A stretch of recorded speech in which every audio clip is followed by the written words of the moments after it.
Okay, live is up. Sergeants, will you begin your recordings?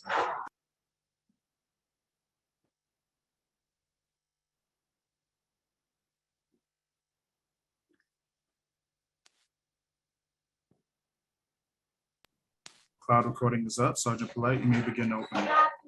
Thank you. Good morning and welcome to the remote hearing on education. Will council members and staff please turn on their videos at this time? Thank you. To minimize disruptions, please place all cell phones and electronics to vibrate. You may send your testimony to testimony@council.nyc.gov. Once again, that's testimony@council.nyc.gov. Chair Traeger, we are ready to begin.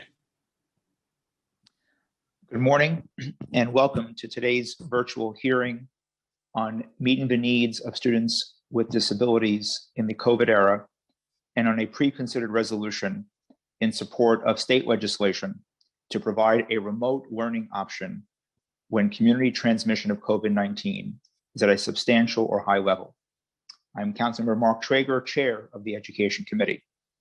A little more than 1 year ago, on October 22nd, 2020, this committee held an oversight hearing on reopening schools and the impact on students with disabilities. COVID-19 continues to shine a bright light on the inequities we know already exist. And as I declared then, all is not well for any of our city's nearly 1 million students, and it is definitely nowhere near well for more than 200,000 students with disabilities who have already been historically neglected under the current education system. Here we are 1 year later, and I think things are even more challenging, and in some cases even more worse than they were before. In recent days, we have learned that the city's special education academic recovery program will begin in December, nearly 3 months into the school year. We have been dealing with this pandemic since March 2020. We already knew students with disabilities and their families were not having their academic needs fully met by the city. And we could intelligently deduce that the COVID-19 pandemic would further exacerbate those deficiencies and add to them. When we reopened schools in September 2020 for the 2020-21 school year, the administration should have been hard at work preparing to launch the Special Education Academic Recovery Plan for the first day of school on September 13th, 2021. The administration did announce the New York City Academic Recovery Plan on July 8th, 2021, which was supposed to address the impacts on learning for all students resulting from COVID-19 pandemic. To help students with disabilities recover from learning loss, the Academic Recovery Plan specified that the DOE would launch after school and Saturday programs for students with IEPs to receive additional instruction and related services specific to what their IEP mandates. We now sit here on November 18th, and not only have special education recovery services not yet begun for thousands of kids, but there has also been very little information provided about the implementation plan. I received more information on this plan recently from a Chalkbeat article, quite frankly, than I have from folks in the admin, although in recent days we have gotten some more information, which I will share shortly, but nowhere near enough information that we can have to conclude the state of this program. Parents and students too have been kept in the dark.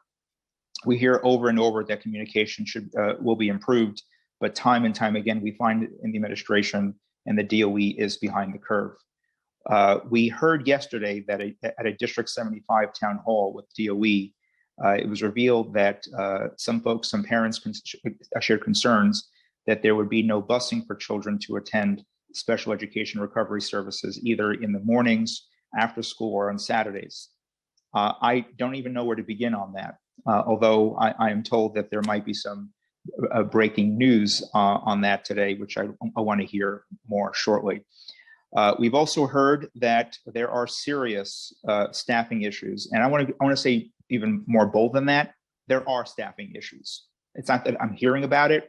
There are staffing issues, and the administration needs to come clean on how severe they are facing our schools, which are a major hurdle in implementing after-school and Saturday recovery programs.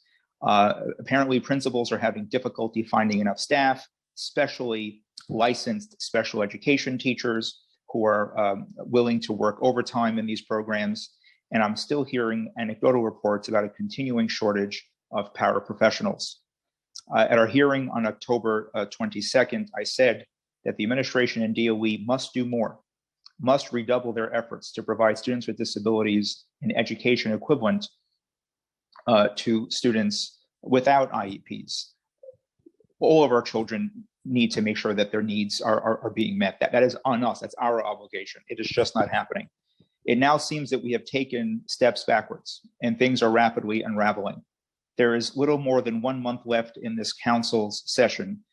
This council and this committee have fought hard to raise the voice of students with IEPs and their families to ensure that their basic needs are met, to hold this administration and the DOE accountable.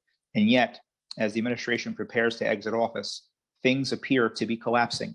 If the administration was more focused on delivering the legally mandated services that students with disabilities are entitled to, and less on advancing political agendas early in the morning on cable TV, then maybe we would be in a different spot today.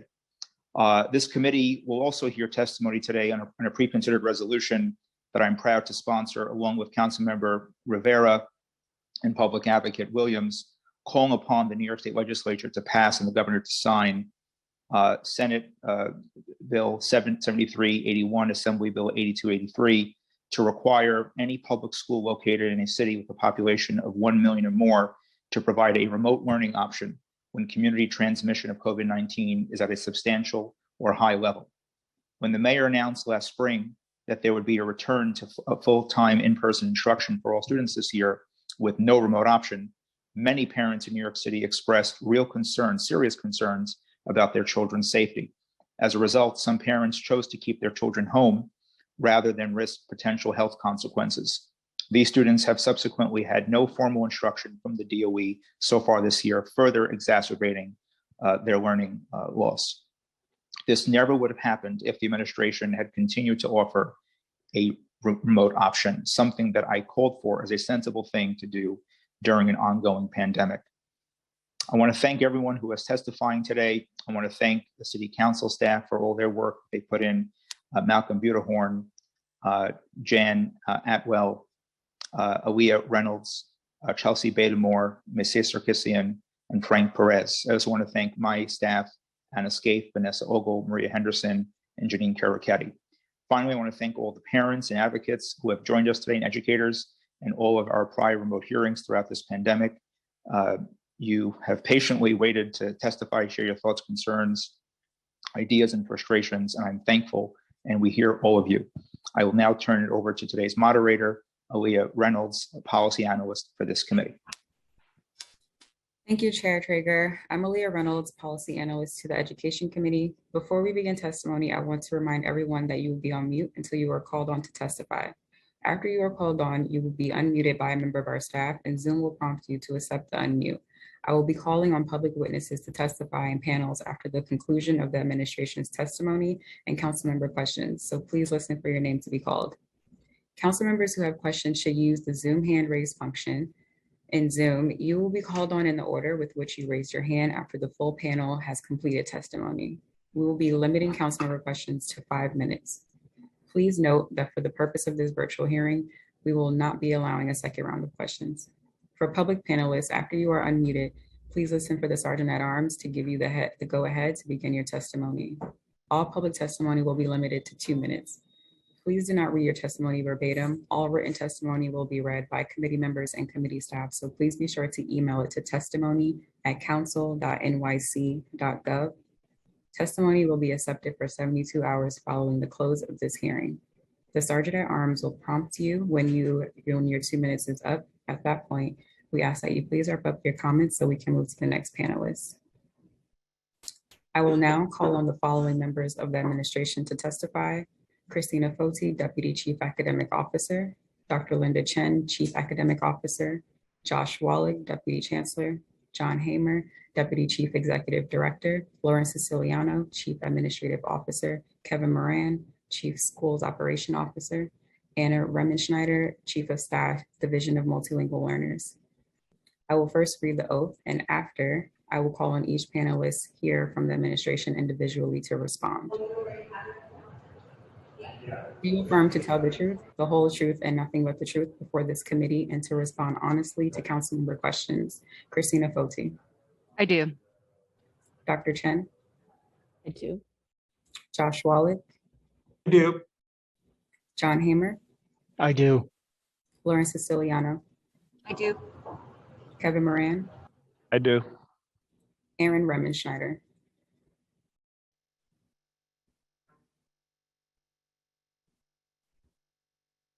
I do. Thank you. Christina Foti, whenever you're ready to begin.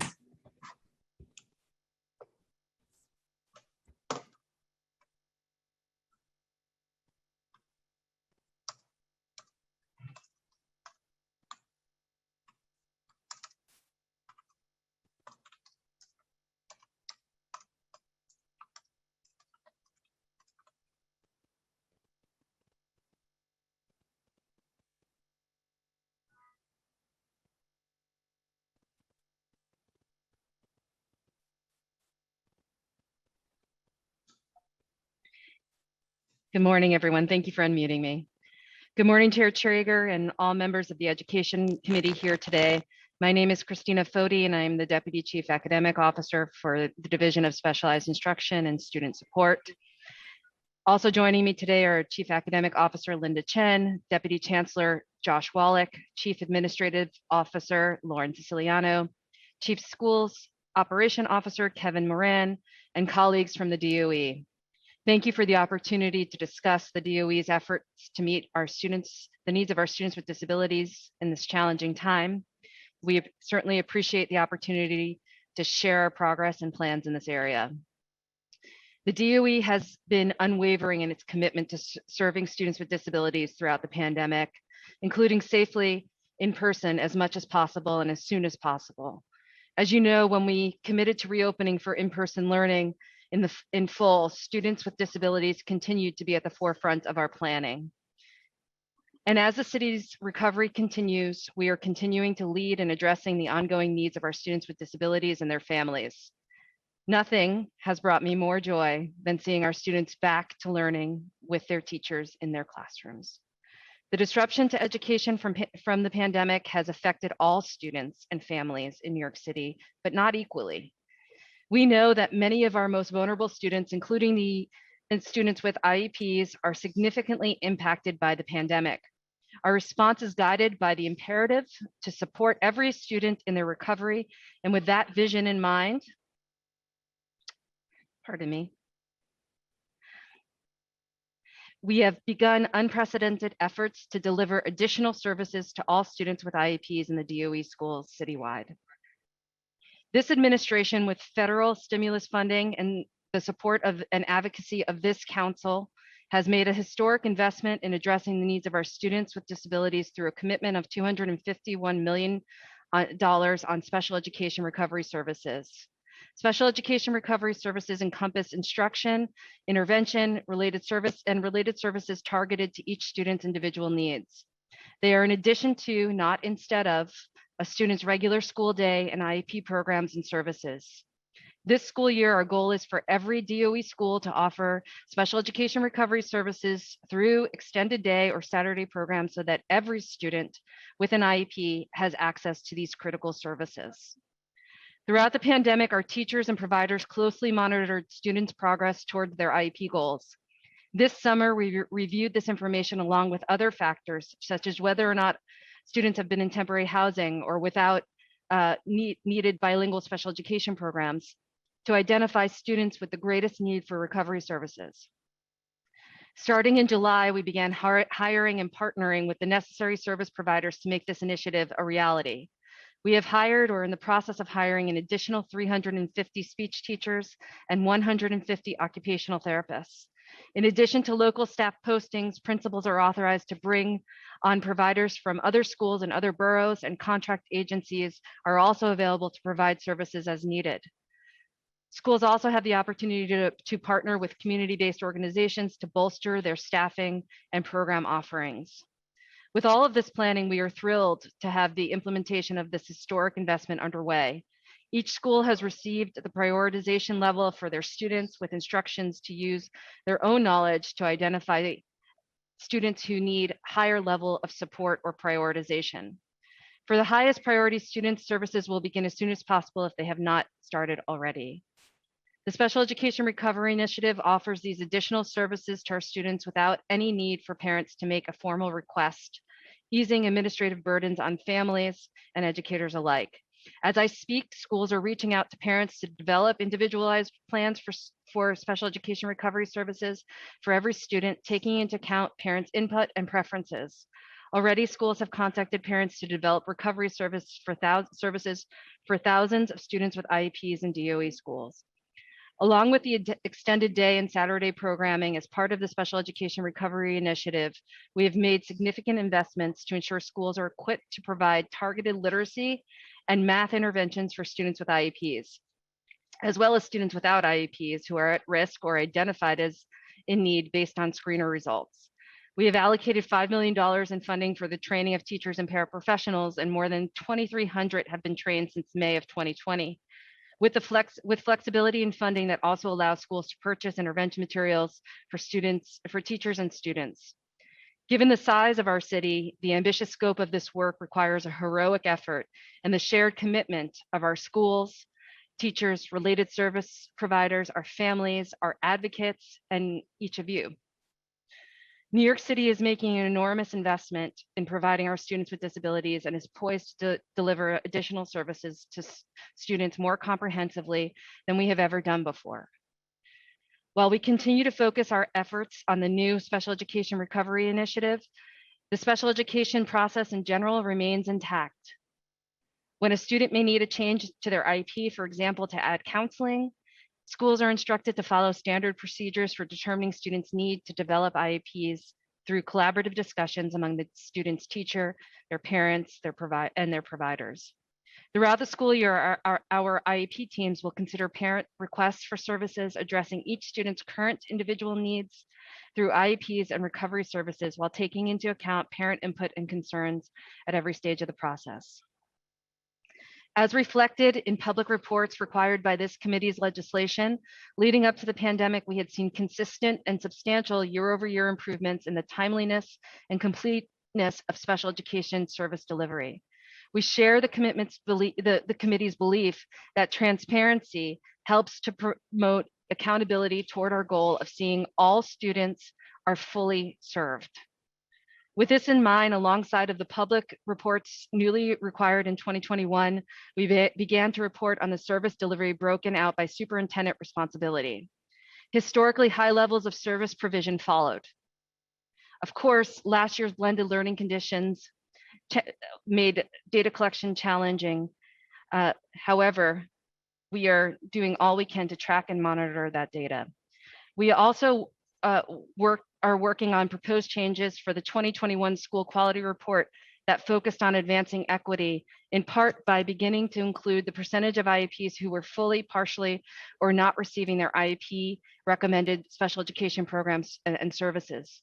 The proposed changes will support our school communities and field and central offices to improve teaching and learning practices. With the return of full in-person learning this year, the results so far validate our strategy. Citywide, our schools are delivering special education programs at the highest rate ever for this point in the school year. As of mid-November, 82% of our students were reported fully served, and 96.6% of the students citywide are at least partially served. Those positive numbers were achieved even with staffing challenges early this school year through sustained work to support schools to program more efficiently, earlier, and more thoroughly. Superintendents and BCO teams that support them have worked tirelessly to address the shortfalls in the provision of services throughout the city. I also want to highlight other critical and ongoing work on behalf of our students with IEPs and their families. Alongside our recovery efforts, we continue to expand training and program offerings in several key areas. As we did in school year 2021, we are offering extended eligibility for students who have turned 21 but are in the need of continued education or support services in order to graduate with a diploma or transition to adult programs and services. This applies not only to students attending DOE schools, but also for students attending charter schools or placed by DOE in state-approved non-public schools. We continue to provide these extended services across the city. In addition, students with IEPs who have completed school but still need to be connected with post-secondary services are receiving transition support consultancy services through our borough-based transition college and college access centers or the District 75 Office of Transition Services and Post-Secondary Planning Initiatives. As part of our focus on literacy, we are continuing to fund our IEP teacher positions in 960 schools who are trained in research-based literacy interventions. We have also developed and launched an intensive reading education and development program, early literacy program, which is a reduced sized ICT class that provides in-depth structured reading interventions to students with and without IEPs.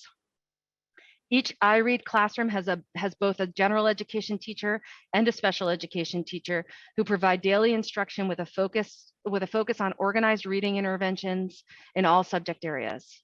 A master or lead teacher with special expertise in literacy intervention supports those teachers with planning and also works directly with the students in the classroom. The small class size and extra adult support enables teachers to adapt instruction to meet the needs of all learners with a focus on improving students' literacy, language, and speech skills. We have also expanded our ASD Nest and ASD Horizon program, adding 40 new sections this school year. These programs serve students with autism spectrum disorder through acclaimed specialized program models in 96 schools citywide. We have made major strides in enhancing our portfolio of special education services for our preschool students, as well as supporting their parents through the process of transition from early intervention, evaluation, IEP development, and placement. The city's substantial new investments in preschool special education include bringing preschool special education programs 4410s and 4201s into 3K and pre-K by issuing a contract enhancement. This will give 4410 providers financial support to raise teacher salaries and special class seats in areas of need. We will also add services to 4410s so that preschool students with disabilities get the same 3K and pre-K program support and oversight as the rest of the city. Centralizing enrollment for preschool special education programs which will ensure students are placed in seats they need efficiently while promoting consistency and equity in the placement process. In addition, we are implementing a number of initiatives to support access to inclusive settings and serve more students with disabilities in less restrictive environments. We are doubling the size of our early intervention transition team. The early intervention transition coordinators provide direct support to families as their children age out of the Department of Health and Mental Hygiene EI programs and enter the Department of Education. Finally, as part of the DOE's ongoing commitment to ensure that students have timely access to educational program supports, the DOE has increased the number of CPSE administrators and community coordinators at these committees of preschool special education, which allow us to expand our reach to more families. Family engagement is critically important to everything related to our students with disabilities, and we continue to develop resources to empower our families. We have made significant investments in expanding our family empowerment efforts, including our Beyond Access series of webinars. The Beyond Access series provides families with the opportunity to learn directly from special education subject matter experts. So far this year, we have hosted sessions for thousands of families on special education recovery service, academic screeners, at-home sensory strategies, and many other topics. We will continue to provide these critical learning opportunities for families on Tuesday evenings at 7:30 throughout the school year. Families can access past sessions on the DOE website with captions available in 35 languages. We recognize that we are only at the beginning of our recovery process and not the end. Special education recovery services will be one of our most important ongoing priorities, which we will adjust and refine as we learn more about the students' needs and their responses to these services. My team and I remain committed to eliminating the detrimental effects of the pandemic's disruption on our students' development, however long that may take, while meeting their individual needs on an ongoing basis. We welcome the partnership of this committee in pursuit of those goals. I really want to thank you, Chair Traeger, and so many members of this committee for your advocacy on behalf of all students, and particularly on behalf of our students with disabilities. As I've described, we have seen clear benefits from our students and families from the engagement of this committee, and I look forward to our continued partnership in the next year and beyond. I'm now happy to address any questions that you may have. Thank you, Christina. Before we turn to questions, we will actually hear from Councilmember Rivera to give opening remarks for the pre-considered resolution being heard today. Councilmember Rivera, whenever you're ready, you can begin. Thank you to the committee staff and of course to Chair Traeger for your guidance and your outstanding leadership on all issues related to education. So I want to thank, of course, the administration for being here and for providing testimony. I'm going to speak a little on remote learning, and really proud to join my colleagues today in introducing a resolution calling upon the New York State Legislature to require any public school located in a city with a population of 1 million or more to provide a remote learning option when community transmission of COVID-19 is at a substantial or high level. As chair of the Committee on Hospitals, I know how disproportionate transmission rates and vaccine inequity has impacted many Black and Latino communities like the one I grew up in. And while I'm deeply proud of the work that we have done as a city to build vaccine confidence and dramatically reduce COVID-19 transmissions, we know the pandemic is far from over. And for the past 20 months, families across New York have had to continuously assess the risks they and their families still face from COVID-19, not to mention families in school districts without proper ventilation and mitigation in buildings that needed repair even before March 2020. And in a city of more than 8 million, school districts should not add to the burdens of the families already suffering from immense educational and health disparities. All 5 boroughs of New York City are still considered high transmission areas by the CDC, meaning they have at least 100 new daily cases per 100,000 residents. In New York City, we saw over 1,800 cases per day in early September when public schools reopened in person. When transmission rates are high, we know that families have to make impossible choices. This legislation would give parents the option to pursue remote learning, and in a public health crisis, parents deserve that option, and our city should be responsible for providing one. I urge my colleagues in the council to support this legislation in Albany that would make our schools in New York City safer, and I do look forward to hearing from the administration as to these options and making them available, and of course, implementing them responsibly and appropriately. Thank you for the time, Mr. Chair. Thank you, Councilmember, for your leadership and your partnership on this important resolution and the important message that we're sending to the DOE and to the public that we stand by our kids and their families. Thank you very much. I want to just acknowledge the committee members who have joined us so far. Council members Lewis, Council member Riley, Councilmember Dinowitz, Councilmember Gennaro, Councilmember Feliz, Councilmember Barron, Councilmember Drum, Councilmember Brennan, Councilmember Rivera. And if I missed anyone, folks, to just message me, I will make sure that we get them as part of the record.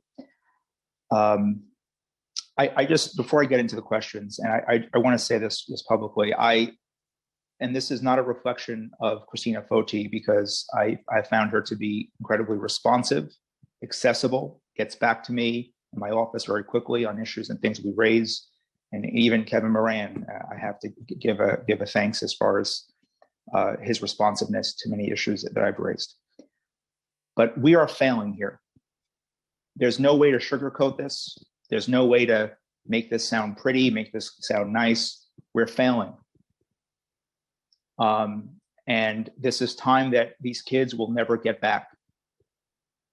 I'm going to get into my questions now, but I think we need to set that tone very clearly because we have thousands of children who now have not received mandated critical services, which they're entitled to, which they need. First of all, not just about legal obligation. We have a moral obligation They will never get this time back. As a former teacher, if my student missed a day or two of instruction, that was a lot. We're talking now about over a year and a half more of interrupted or missing instruction services for these kids. That is a crisis. There's no fancy, pretty way of putting it. That is a crisis. We failed. And there's a sense of urgency that I think is missing in this conversation with the administration. I'm going to get to questions now. On November 9th, it was reported the special education academic recovery program scheduled to begin as late as December 6th for the highest need students in all city-run schools, city officials had stated. That's less than 3 weeks before winter break starts on December 24th and nearly 3 months into the school year. The program was originally slated to begin in October or early November and then pushed back to November 15th. Please explain how we arrived here. Why are students with IEPs, once again, quite frankly, getting the shaft from City Hall? And again, I hold the top accountable. This is not a reflection of Ms. Foti. The buck stops at the top. Irrespective of federal COVID relief funds, this is one of the richest cities in the country. In fact, richer than most states too. Why was planning for this not begun last year? And why are we here? Ms. Foti, explain to me, please, how did we get here? Thank you. Of course, Chair. Chair, we certainly share your sense of urgency, and there's no one that wants, other than our families, there's no one that wants this more than we do to happen for every one of our students as quickly as possible. We agree, of course, that recovery services are an extremely valuable resource to our students. And to be clear, many of our schools have already begun offering these services. Some schools did request additional time for planning and the development of those plans with families. As we did during the pandemic with our plans that we made for our students during the pandemic in blended learning, we learned that those conversations with families are integral. And during the pandemic, we heard we heard that feedback from families that contact was inconsistent in the development of these remote learning plans. So one of the things that we are really closely monitoring and taking the time to do in this process is ensuring that we make successful and timely and thoughtful outreach to our families and to develop individual recovery plans that are going to most benefit our students. And we are trying to set up these services in the right way, in a meaningful way, in a joyful way that will invite students into the program and serve them well. And it's something that they could look forward to doing. When schools reported that they needed more time to develop, some schools needed more time to develop these programs. We made slight modifications to the timeline. However, we always said that services were intended to start between November and January. And we are committed to ensuring that students start these services on a rolling basis. Ms. Foti, how many schools have begun the recovery program? We expect the vast majority of schools to start by the end of the month. We are ensuring that all schools start by 12/6, but we have already made outreach to 90,000 families, and we'll continue to make that outreach until we get to every one of our 183,000 students with IEPs. But we expect the vast majority of programs to be up and running by the end of the month. So, Ms. Foti, I appreciate that, but I don't think it answered my question. How many schools are currently have started the recovery program? We can definitely follow up, Chair, with the exact number of schools that have started as of today. But we are closely, monitoring and following up with schools to make sure that we're able to confirm that schools have started by our 12/6 deadline. Ms. Foti, does the DOE not know how many schools have started? the recovery program? No, we certainly are keeping tabs on this, Chair, and I'd be happy to send you the updated number from today after the hearing.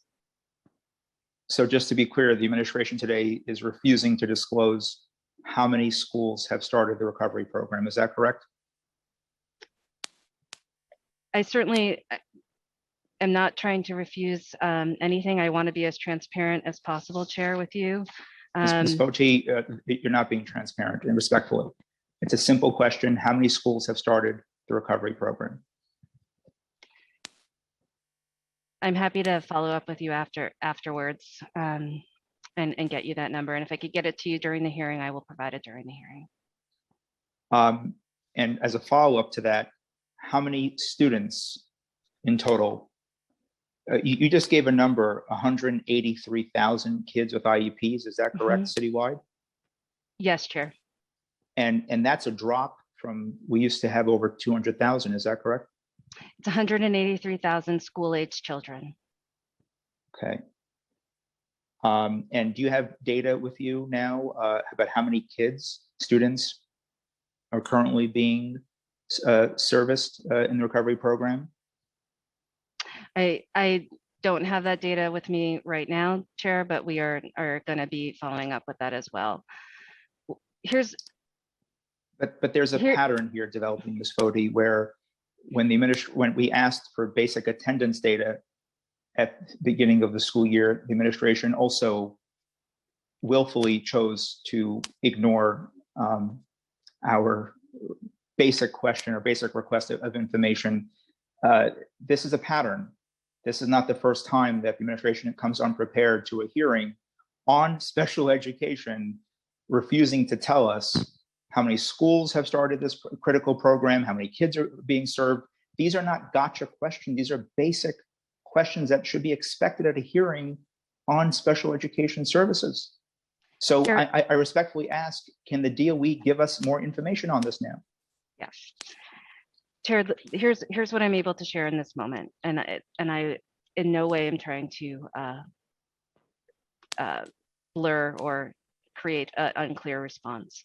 I'm going to share what I'm able to share, and whatever we're able to share after the hearing, we will certainly share. Our top priority, to be clear, is to get these services in place in every one of our schools. We have sent out a survey to our schools asking them about their readiness to deliver these services. Of our approximately 1,600 schools, 1,573 schools have responded. We are actively following up with the 11 schools that we have not heard from. The vast majority of our schools plan to provide these services in a blended format. And the vast majority of our schools have indicated that they are going to begin the services by the end of the month. As I mentioned, we are in the process of developing plans for every one of our students with IEPs. While we have 183,000 students, we've already seeing actively 100,000 plans developed or in the process of being developed for our students with disabilities. So we're over halfway through. Now the parent outreach, even if folks are in the system developing these programs, these plans, absolutely one of the most critical parts of this is the outreach to families. And so we are going to continue to make the outreach to families, and those plans are not going to be finalized until all attempts have been made to contact and have a meaningful conversation with our families. That is the picture that I'm able to give of where we are in the process. And I'm really happy to follow up on any additional information, Chair. But Ms. Foti, how are we supposed to think about the message we're sending to families right now? How are we supposed to target support outreach if we don't even know which schools are starting this program or not? We don't know how many, we don't know who started, who needs more help, support, the reasons why they haven't started. What message are you sending to parents and families right now? This is not a message of confidence. Can you share with me what are reasons that you're hearing and your office is hearing why schools are having difficulty starting up this program? I mean, I'm hearing things, but you're the administration. I'd like to hear from you, please.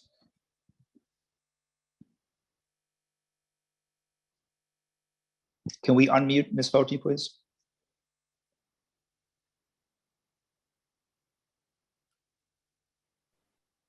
Thank you. Yes, Chair, our goal in these recovery services is to provide, one of our goals is to provide as much consistency for our students as possible.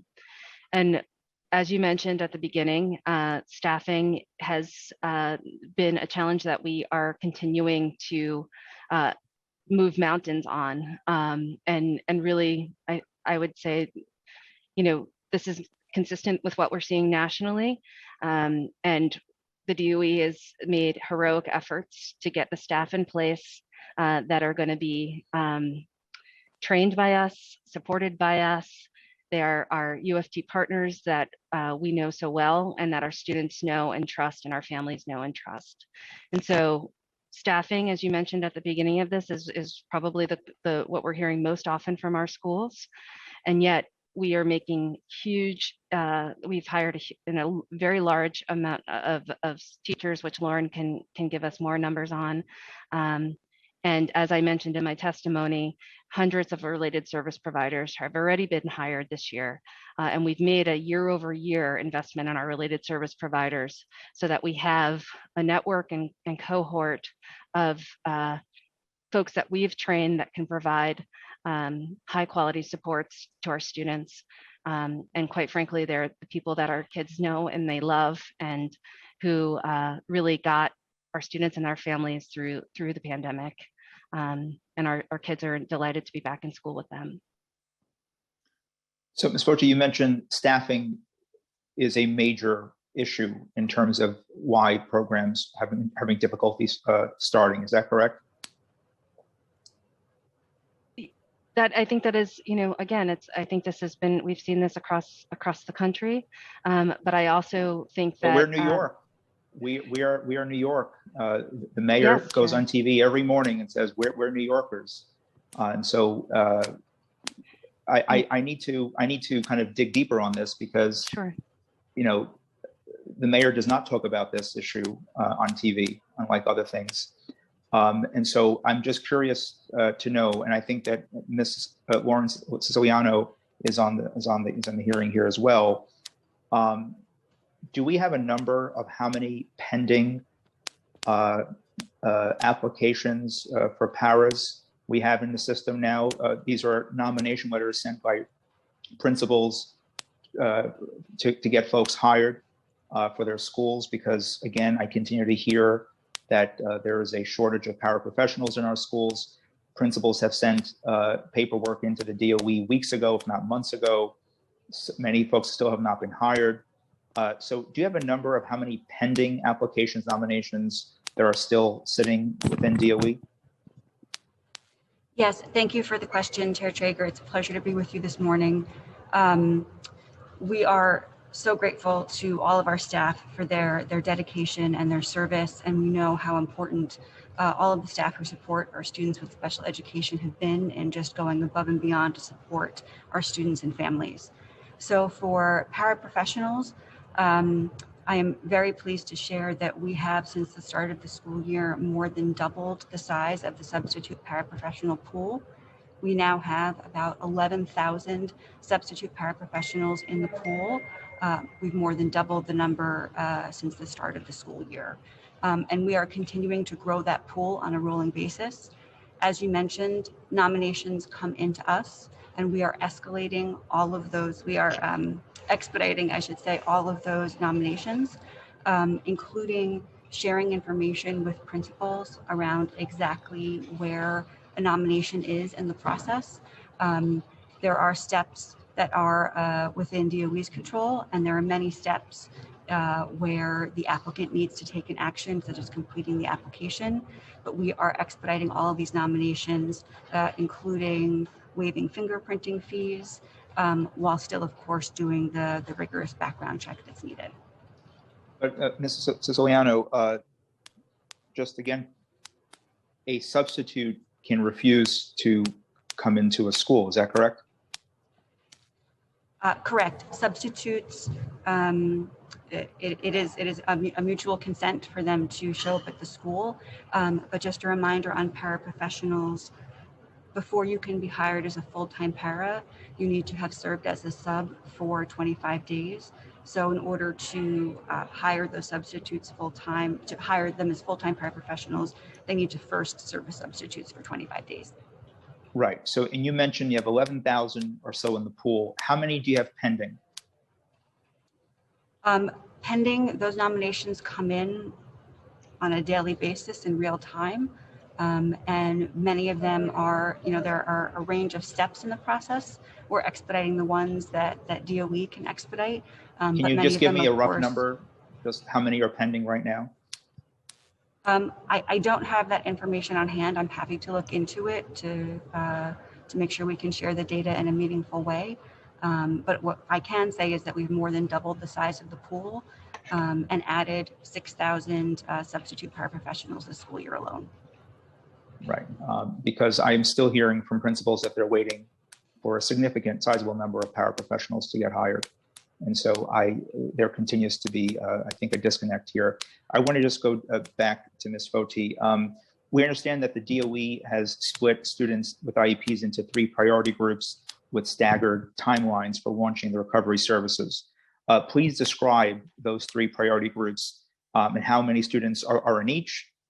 What is the percentage within each group of the total population of eligible students? And what is the timeline for launching recovery services for each group? Of course. And Chair, I want to circle back to the number. We pulled the number, and I just want to be incredibly clear that it is super important to me and everyone in this meeting that we provide you the information you're asking us for, and we do so in a transparent way. And I just want to be really, really clear about that. We pulled the most recent report, and 500 of our schools have started. And the rest of the vast majority of them on the survey have indicated that they will be starting by the end of the month. Regarding the individual student number, I know that's something you're interested in, and that's something I'm going to have to get back to you on, but this is the information I have today. I want to answer your question about priority groups as well. So within our priority groups, recognizing that this is a Herculean task for our schools, and it is a new task, right? And one that we're really grateful to have the resources to be able to do. We centrally pulled data on the number of on children that showed little to no progress with regard to their IEP goals. And as you know so well, Chair, our IEP goals are the driver of instruction for our students with IEPs. And so if a student showed little to no progress was made during the pandemic, then we pulled that student and identified that student for the school, and we sent individualized school level reports to every principal saying that these students, we need to start with, these students are priority group 1, and you schools know these students and their families know them better than anyone. Please tell us if there is something, if we're right here that we see that there's been little to no progress, or is there an update that's need to be made? Does this child belong in priority group 1? And we then sent a second batch of data, a second report for priority group 2, which outlined students, as I said in my testimony, that had any red flag situation that could have been of concern. For example, was a student in temporary housing? Did they have an attendance rate that was less than 90%? Are they a bilingual special education student? Did they have a special education teacher in place? These are all considerations that we put into group 2 and priority group 2. And then we sent that report to our schools and said, schools, feel free to prioritize or make adjustments to this based on what you know and what you see about these children. But we're seeing this centrally as being reflective of great need. And then in priority group 3 is all of our kindergarteners and really everyone else to get us to 100%. And although these priority groups, are groups that we've identified and asked schools to make decisions about and given them a roadmap as to where we think schools should start, the goal here is 100%, and every child is included in this initiative.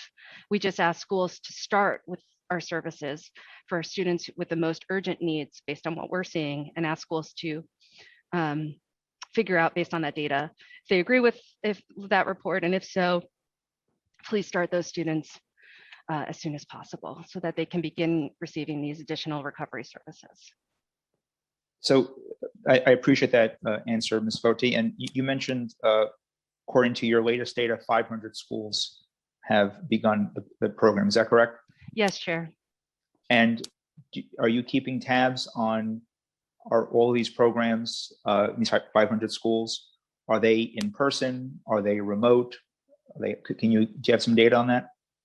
Yeah, we are keeping tabs on that. And the vast majority of our programs are going to be blended. So in person part-time and remotely for supplemental services. And I'll ask my team to see if we have that number for the 500 that I just cited. But everything we're seeing points in the direction of most often schools are choosing to implement a blended approach to these services.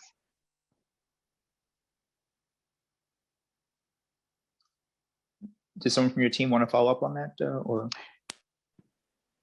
They're pulling. I think they're looking at it now, folks, in terms of exact number, but it's either the vast majority of the schools are blended or in person. And if folks can find the number of remote, pull the number of remote, I will certainly share that with you as soon as possible. And are you keeping track at central level of which students actually receive recovery services and which services they receive, not just what the plans say, but actual receipt of services? Yes, Chair. We're going to be tracking that through STARS for the instructional component of this. So for students receiving interventions, we're going to track that in STARS, and we're going to be tracking the receipt of related services through recovery related services in our encounter attendance system. Have they begun entering any information into STARS? They have, sir, and yes, they have. And in terms of that information, I don't have that today. Because I was just going to ask how many kids have been entered into STARS. That can give us some indication of how many kids are beginning to get these services. Do you have that information with you, Christina? No, not today, sir. I have just a couple here, and then I want to turn to busing very quickly, and then turn to my colleagues. The committee has heard directly from parents and advocates on how little information they have received from the DOE with respect to what specific recovery services will be provided and key details about transportation. Every single hearing we've had during the pandemic, we have heard over and over from the DOE that communication will be better moving forward. And yet, here we are again in the same position.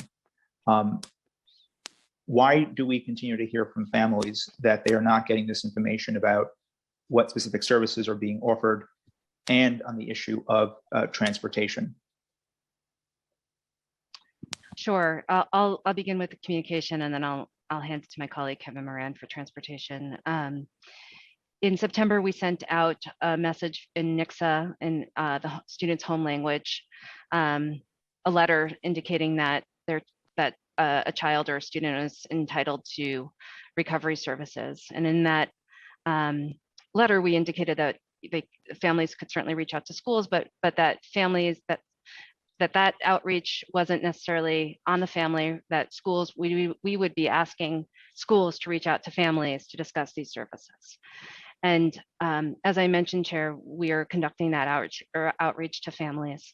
And given the individualized nature of this, both on the student level and on the school level, we think it's important that the teachers in schools have the time to have a meaningful conversation. And as a result, we've carved out time for every teacher or provider making the call to a family.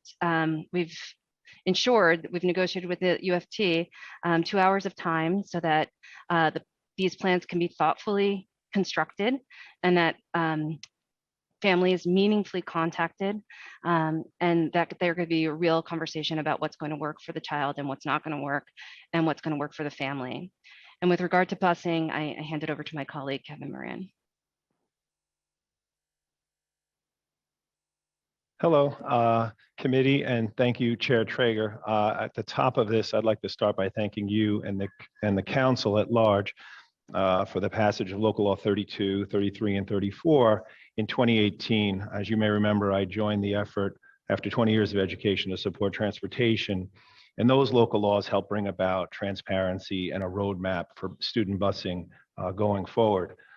Delighted to to say that here today we're doing very much what we set out to do in our modernization and bringing on our VIA GPS project, which will be rolling out throughout this year, and ultimately all the public reporting that parents and schools deserve. Additionally, this year, and it was years in the working, and just very recently, we have now changed the way we service schools and communities in creating a city-affiliated not-for-profit entitled Nice Bus to learn lessons about the bus industry and how to better serve families. And so from a transportation aspect this fall, we very much focused on service improvements and certainly with special education, reducing time traveled. I just want to give an over the top how we are doing on transportation as it relates to this school year. We service 116,571 general education students and 49,590 IEP students. On those routes, it's 5,740 routes for special education and 2,433 routes for general education. So we have 8,173 routes running currently, and we're very much excited to be a part of the recovery program. I think the extended registration deadline to 12/6 gives schools and families the opportunity to prescribe the most appropriate service delivery model for families. And we're very much excited to have in-person as an available option once we get the data and register and create the route. And we'll be in contact with schools and families as soon as possible. And just Chair Traeger, as you know, as a former self-contained classroom teacher and supervisor of an after-school program, I know how valuable this is for students and families. As the husband to a District 75 guidance counselor, these are not conversations I have just professionally. I have this personal and professional commitment to all our students. And as a father of 2 students in the public school system, I take my job very seriously. I hold my team and myself to the highest levels of accountability. We will be delivering service for students and families they deserve and all things that are necessary to participate in the recovery program. So more to come from us on deadlines, but on 12/6, we take a snapshot of the data, who needs to participate when. We'll create routes and get back to schools and families as fast as possible. Thank you. So Kevin, just to follow up on that, and I again want to say for the record that I have found Kevin Moran to be very responsive to my office, all hours of the day, quite frankly. And this is not, again, a reflection on him personally, but this is an area where we have a lot of work to do. And I think Kevin would agree that there's a lot more work to do on transportation. Kevin, if you could help clarify for the record, because there were families who heard at a recent meeting that there would not be transportation provided in terms of the recovery programs and so forth. Can you clarify that on the record about what will there be transportation services? What will that look like and when will it start? Yes, there will be transportation services provided. We followed up on that. We kept the transcript of the meeting and kind of clarified kind of potentially where the disconnect was. For us, what we're going to do, as I mentioned, for routing, we are currently, as I mentioned, running over 8,000 routes. So when a school dismisses at 3 o'clock, we're going to have to set another set of routes for 5:30. We're taking that data snapshot on the 6th of December. We'll take that data set and then get it to our routing team. Once we produce those routes, we'll be offering it to our companies, ultimately then informing families when it will start. So I don't want to give you a firm deadline, but what I'd like to do is circle back with you post 12/6, because then I can look at scale and scope and then give a more realistic estimate about when it can start, but in earnest and as soon as possible. So that information kind of almost conflicts sort of with what Ms. Foti said just before. Just maybe help clarify for me. Ms. Foti, just clarify for me, you had mentioned that you're hoping to get the rest of the schools up and running by the end of this month. Was that correct? Yes, schools are schools are going to begin serving students in whatever form they can begin serving students. And so we are going to work with Kevin and team to make alternative transportation available in the way that best supports the family. It may not be busing, but we are certainly able to do Metro cards. We are also providing a remote option for families that would like to take us up on that offer as well, for recovery services while busing gets in place. But we are going to try to make, and this is why the individual conversations with families is so important. We need to figure out what they need in order to make recovery services work, and are going to be working individually with families to sort out the logistics of what that particular family needs. Yeah, and if I could add, Chair Traeger, we're going to meet the schools and families where they are. There are instances where school buses arrive early to schools, and we could do things on morning program if schools have accepted that as a mode of service delivery, doing morning service. That had come up in the earlier conversation you referenced around what does morning service look like. So we won't rule that out. What we want to do is say, look, if there's time and space where buses can get there a little earlier and staff will be in place earlier, we'll absolutely participate in that. And then we'll continue this through the registration process of where schools are. We want to take one clean data shot right now of who is participating, and then do the city overlay for the routing for the city of New York. So on the 6th, we begin in earnest for the busing snapshots. Anything before then, we'll work with schools and families on options that are available to best support. Right, but Ms. Foti, if the IEP states that transportation, that they need transportation, this is a program really designed for children with special needs to make sure that we account for the impact that this has had on them. What we just heard from Kevin Moran is that in many cases, there will not be bus service available for these kids by the end of the month when you're expecting schools to get this underway. Is that, I'm talking about bus service. Yeah. Chair, this is, ideally, of course, we'd want to be saying, absolutely, services are fully in place. Again, from the start of this, we have always said that services would begin between November and January for our students. And while we share the urgency for this to begin as soon as possible. But Ms. Foti, respectfully, that is not when school began for kids. And I also have to say, and I'm not saying you or Kevin, but I also have to say that there has been mixed signals from this administration when others have pressed the issue, whether there's a bus driver shortage, whether there's issues with companies. Folks at the top have been trying to sugarcoat this, but clearly we have a problem here. And I am concerned. We just learned that the majority of schools have not started the recovery program. We still don't have a number of how many kids are currently being serviced by this program. And now we're hearing that bus transportation is going to extend likely. And Kevin, based on my history, if you get the information by early December, the way it works in August for regular school year, it takes a couple of weeks, things to process, routes to develop, they do test runs and so forth. So realistically, when will these routes begin? January? Yeah, I hear what you're saying. I think in fairness to the program and the service delivery model in terms of assessing students' progress where they are and working with schools on individual plans, and the fact that we at the moment said schools need more time to plan, and therefore we moved the deadline out and introduced various models by which the service could be delivered, albeit a remote setting within the school day.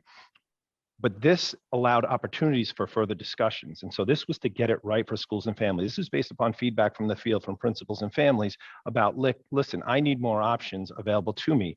And so the deadline was sent. And so we actually have a deadline of 12/6. It's been clear. And to Christina's point, we've said November, we begin process, November, December, January. These programs will be going throughout the year on an iterative process in phases and in tiers. And so we're ready now with multiple modalities to deliver this service, one being in person until 5:30. We'll take that snapshot, as I promised you, on the 12/6 deadline. We'll do this as fast as we can for kids and families. And there's also other options we'll work with schools and families to give them in the meantime, if they want to join the service in a non-remote, in-person fashion after school. And I do want to address one thing you mentioned about driver shortages. We are running 8,173 routes per day. On any given moment, we could see absences attributed to a typical sickness. We could see a retirement. We could see a COVID quarantine. We are currently only seeing 560 routes in a scenario by which a school bus company had to either double up the route or put a substitute on. As you know, every bus company carries a 10% substitute rate. We do not want substitutes necessary as the solution here. We've used it to get us by, but we are absolutely running at full capacity, delivering for our students and families. School bus company drivers have put on nearly 300 new drivers since September. So we work with them, certainly would like to do more. Reduced travel time is our focus. Alternate 3 p.m. stop, which is very popular from our feedback from the CCSE meetings. So we like to do things like that, but our full focus now is on recovery. Once we get that data, you have my commitment to a meeting post 12/6. I can give you the data snapshot. Who would like evening in-person service? How many routes would that be? What would that timeline be like? Once I have that data, I will sincerely give you a concrete deadline. And Kevin, will bus service be provided for students in temporary housing and children in foster care? We absolutely. Right now, we're busing 564 students that reside within a DHS shelter, 1,361 that reside in a non-DHS shelter. I have spoken with Commissioner Banks in the beginning of the year. We've had no escalations or no problems serving students in temporary housing, so that effort will continue. Students eligible. But to be clear, yeah. Kevin, to be clear, kids who are in temporary housing or foster care without IEPs? So I'll look at that. I'll see where that number, if that number exists and who needs that support, but absolutely any IEP. That number exists, Kevin. Yeah, I want to know the students participating in the program. So to be fair, I haven't seen that yet. What I can tell you now is every IEP mandated kid gets that service. Every kid K-6 gets that service. If you're asking if I could do after school for a non-IEP student that gets a bus at 3, could they get it at 5:30? That's a data set I'll get back to you. Absolutely. I have some additional items, but I know some of my colleagues have been very patient, and I'll want to turn to them. Also, just note that we have been joined by Councilmember Rose and Councilmember Ampry Samuel, and I'll turn to the moderator. I don't know if Councilmember Riley, I see your hand up. Yes, thank you, Chair Traeger. Councilmember Riley, you can begin. After Councilmember Riley, we will go on to Councilmember Adinowitz. I'd also just quickly like to remind all the council members now is the time to use the hand raise function if you do have questions. Thank you. Councilmember Riley. Thank you, Council. Thank you, Chair Traeger, for your continuous advocacy for our students in New York City. I've been in and out of different Zoom meetings this morning, so I apologize if I'm going to ask a question that was already answered. But to talk about some of our students who are in special needs or who have IEPs, I did hear Kevin speak about some of the programming that you guys have, like after school programs or things of that nature for these students. I have many parents in my district who aren't cognizant of these programs. I just want to kind of know the marketing. How do you let the parents know about the programs, and what kind of programs do you actually offer? And for the record, because I do it every education hearing, I'm going to strongly advocate for remote learning again, because we have a lot of parents in our community who are dying in need of remote learning because they still do not feel safe bringing their students back to school. So I just wanted to put that plug out there, but I just want to kind of focus on the programming, what programs are out there, what marketing are done to parents to enforce these programs. And if we could do anything to in the council to, extend these programs or make more programs, because we do have a lot of students within our communities, scholars within our communities who could benefit from these.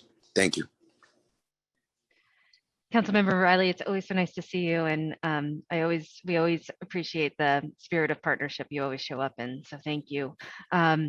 We are actually in the process of working with FACE to develop marketing materials for recovery services, and as soon as we have those ready, Councilmember will share them with all of you so that you could help us get the word out and have that information on hand for you and your staff as well. Okay, great. Thank you. And please, if you definitely need any assistance with the marketing on how to kind of get it out there, please contact us. We know how to get this message out to our constituents, our neighbors. So I think it's very imperative, because every time I go to a school, I'm again approached by a parent who aren't aware of these programming. So if there's any way we could kind of help out and collaborate together, please do. And I just want to shout out one of my constituents who I see here, Brother Thomas Shepard, who's also a parent advocate and does a lot for our communities. Thank you, Chair Traeger, and thank you to the DOE for your testimony. Thank you, council member. Thank you, Councilmember Riley. Next, we will hear from Councilmember Dinowitz. Time starts now. Thank you. Good morning, everyone. First, I want to thank you, Chair Traeger, for having this hearing and for your advocacy, and to the DOE for the work you've done to create vaccine sites, and that you'll be coming back to the schools in a few weeks to administer their second shot. I know that's a big undertaking, but it's vital that we get all of our kids vaccinated. I also, before I get started with my questions, want to echo Councilmember Riley's sentiments that if there's any help my office can do or we can do in ensuring our parents and our families know about programs available to them, I want to make sure we have working partners in this council office and many other council offices. It's vital that our children get what they need. So as everyone knows, for over a year, our students missed out on in-person academic learning, social emotional learning, and as students return, students are still bringing the scars of the lockdown, or the fear of bringing COVID home to their grandparents of contracting COVID. Have we seen an increase in the number of IEP referrals or number of services required as IEPs are amended as a result of students being home for so long or facing those emotional needs? For this one, I'm going to invite my colleague, John Hammer,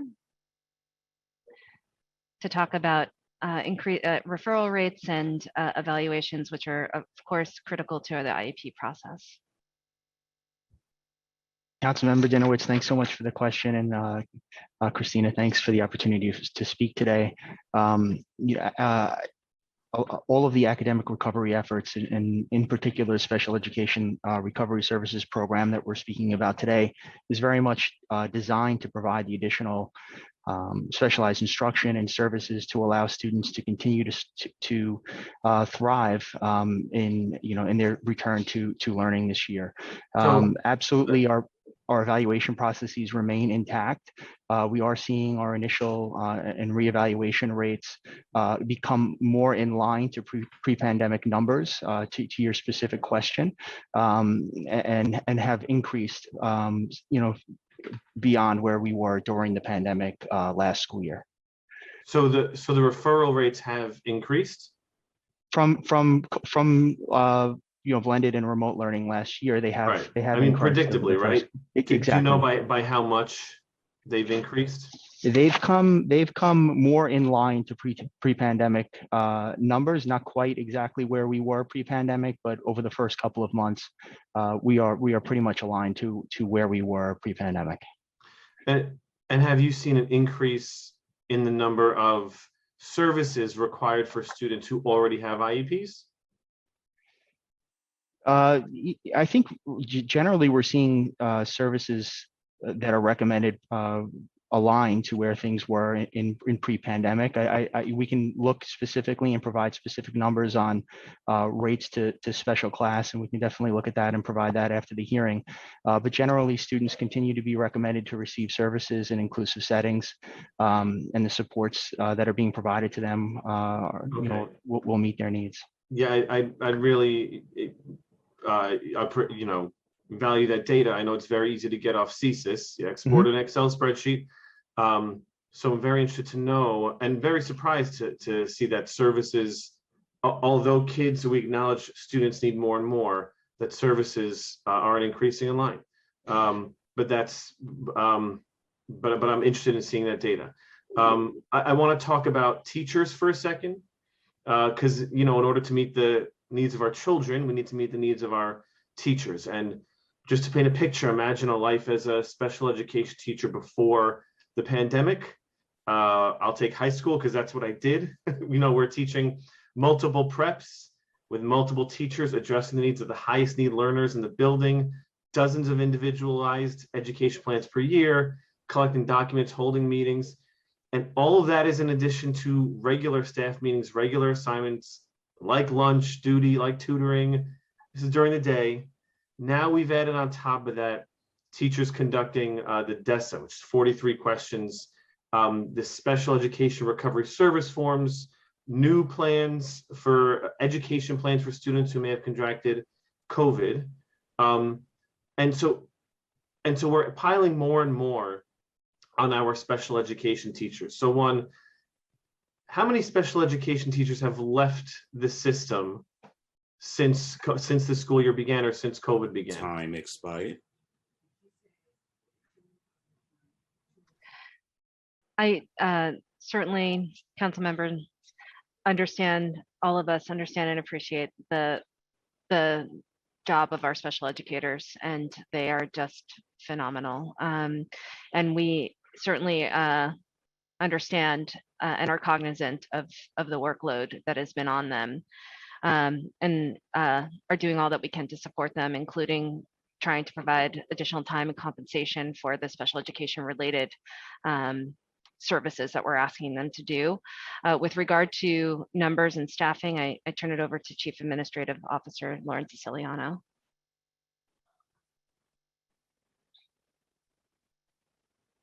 And she's muted Thank you. Thank you for unmuting me. I absolutely echo everything that Christina shared about how important our special educators are.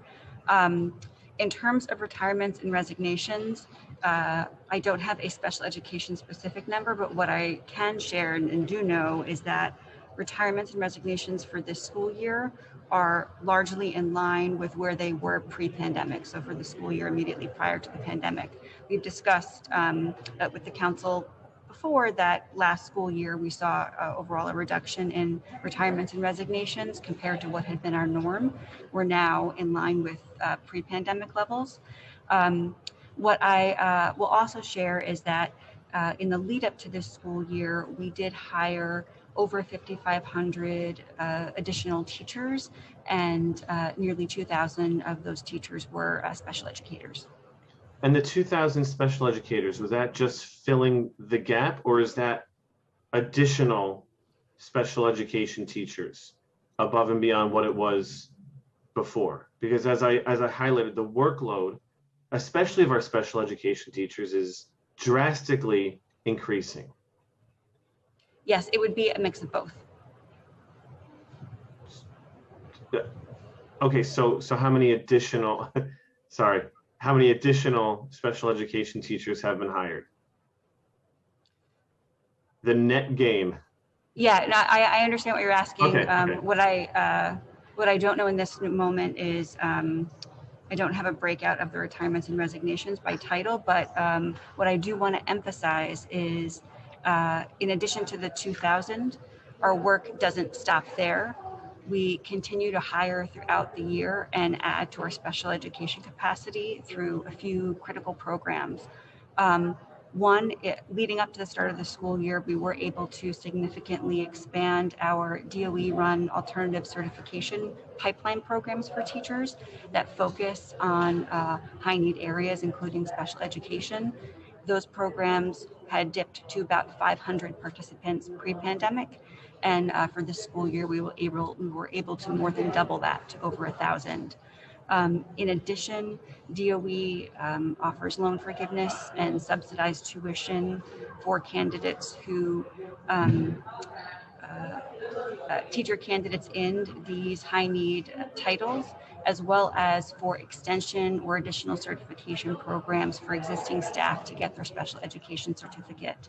And then this fall, we launched an in-year teacher pipeline program so that qualified candidates are able to enter a teacher education program mid-year to be able to grow that cohort. So I don't want it to seem that the work that we did in leading up to September, that the work stops there. It absolutely does not. We are continuing to expand our special education teacher capacity in order to grow the pool of special education teachers. Okay, so just understand from what I'm hearing from teachers and families is that these numbers, and by the way, the programs of the accelerated certifications, loan forgiveness, those are good programs. And I support those as ways to, bring more people into the teaching profession. But the numbers you're saying don't reflect the realities that exist as a special education teacher, when more and more is being piled on their plates and it's not being met by more human support. And, the extra time to provide, that's being provided to teachers, the extra, I guess, compensation being provided to teachers, money's nice, but sanity is better. And I think teachers, especially special education teachers, would deeply appreciate more human support. There's only but so much money you could throw at something, right? We understand the money's there, but that's not enough. We need to bring more teachers on and reduce the workload, because again, the numbers you're sharing don't align with what I'm hearing from my schools and my teachers. And it's becoming an unsustainable model. It's not enough to forgive loans for teachers. Yet the profession is becoming an undesirable one and an unsustainable one for those in the system. And my last question is just about this schools that have done the programs. You said 500 schools have begun like these weekend after school programs. Just when you say begun the programs, are those fully staffed programs that are meeting the needs, that are fully staffed, that are meeting the needs of all of the students, or are those just 500 programs that have commenced in some capacity? There are 500 programs that have commenced in some capacity, and just want to reiterate that we have always envisioned these services, recognizing everything you just said, Council Member, about the amount that is on everyone's plate right now, that not everything was going to happen all at once, and hence our priority groups of students of wanting to make sure that services begin for the students that need the most support. And so we've asked for schools to begin those services and then continue to iteratively, on a rolling basis, continue to add more students to the program, hire more staff as needed. And as we discussed, students are really being looked at now for the intensity and amount of service that they need, and this extra help that these services provide. Okay, thank you. I'll leave with two comments. One is, I sure hope you're anticipating teacher resignations or teacher burnout. Much that I was hoping you would anticipate all the work that needed to be done. I think in May, when schools were announced that they were reopening, I'm really hoping that we start planning more in advance, and that we recognize that. And also, just a little verbiage. I keep hearing the DOE saying we are doing this, we're doing outreach to parents. I just hope that language changes a bit, because the reality is that it's not we, it's our teachers and our special education teachers. And I know we're all part of the same team, but I really hope you'd be more explicit and about really recognizing that our teachers are going above and beyond and doing an immense amount of work, so much more than they ever thought they would for our children. So I hope that you all recognize it and reflect that in the words you use. And I'll turn it back to the Chair, Traeger. Thank you very much. Thank you, Councilmember. And to kind of drive the point further about, I appreciate the Councilmember questions about the program starting in some capacity versus fully starting. And again, many schools have not started in any capacity. This is what we talk about when we talk about equity. The mayor and the administration was so focused on just trying to get something open that we did not center this student population that historically, and quite frankly to this day, is still being shortchanged in many ways. Last year, my office with colleagues in the council, we issued a proposal report on a phased reopening centering this student population and others, because we understood for in-person services, because we understood that certain kids have much greater need than others.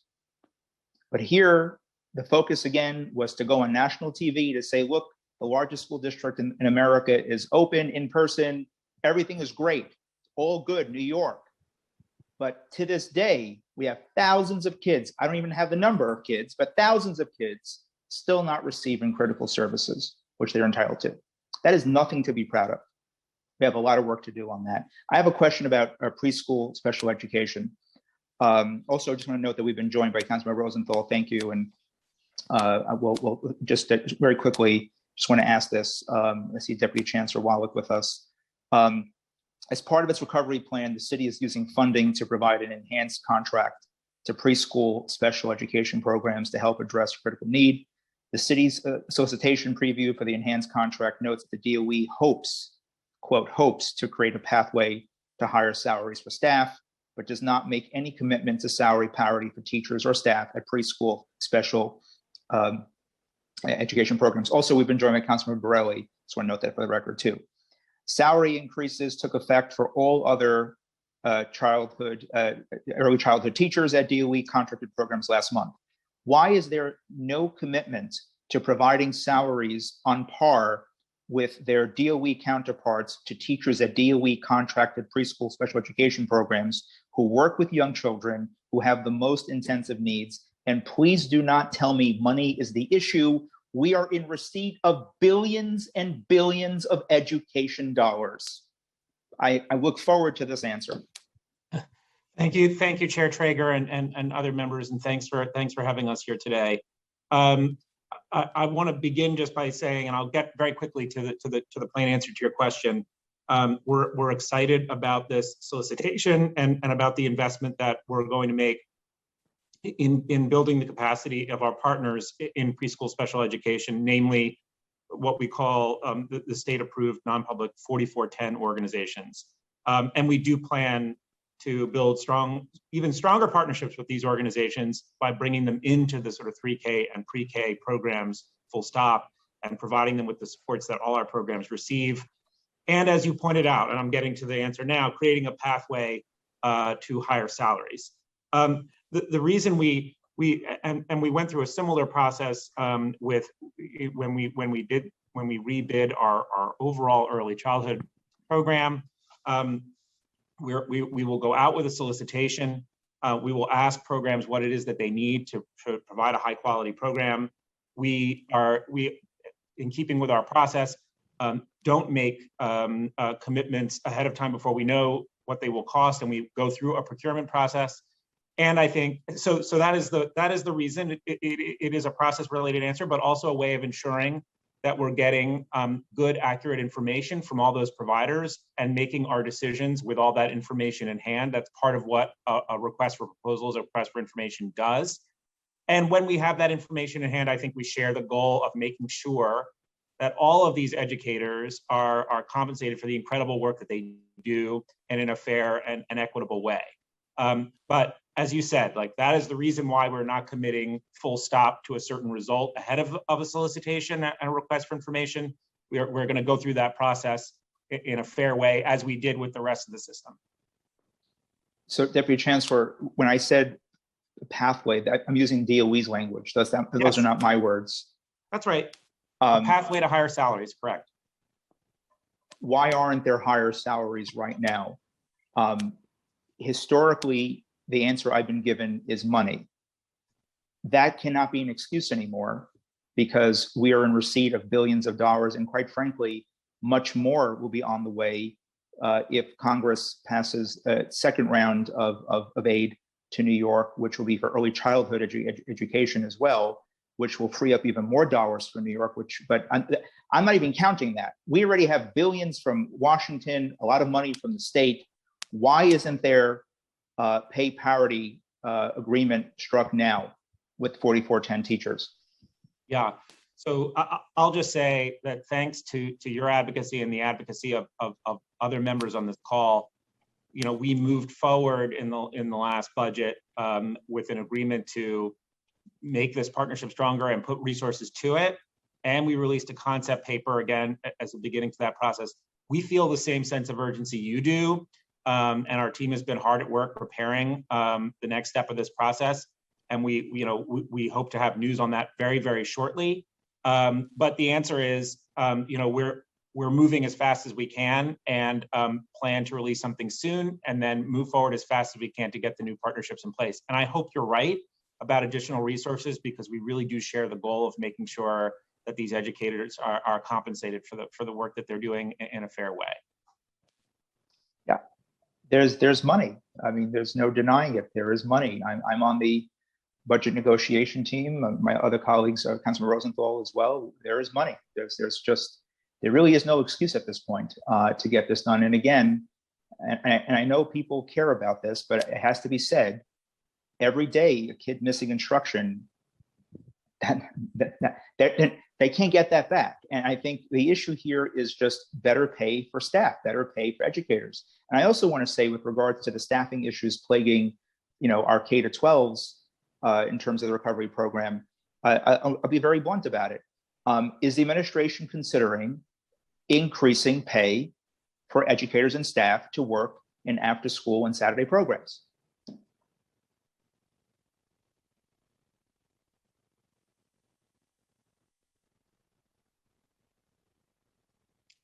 I don't, but there's one. I mean, Chair, we hear everything you're saying. Lauren, I don't know if you want to jump in here or, okay. She needs to be unmuted. Thank you. Thank you for the question. Right now, as Christina has outlined, schools are contacting families to understand what services are needed and work with the families to plan out those services, together with the multiple models that Christina outlined earlier in terms of the different ways that those services can be delivered, and including the different staffing strategies. So at this point, of course, for work after hours, there is, of course, additional pay that comes from that. And we have, as I said, continued other programs and expanded programs that incentivize additional individuals to become teachers and support our students. So the incentives that we have done so far have really been focused on growing our teacher pool and the pool of eligible substitutes.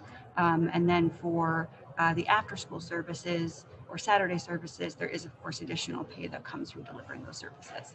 So, but Warren, just to answer my question, is the administration considering increasing pay for staff? I know you pay per session.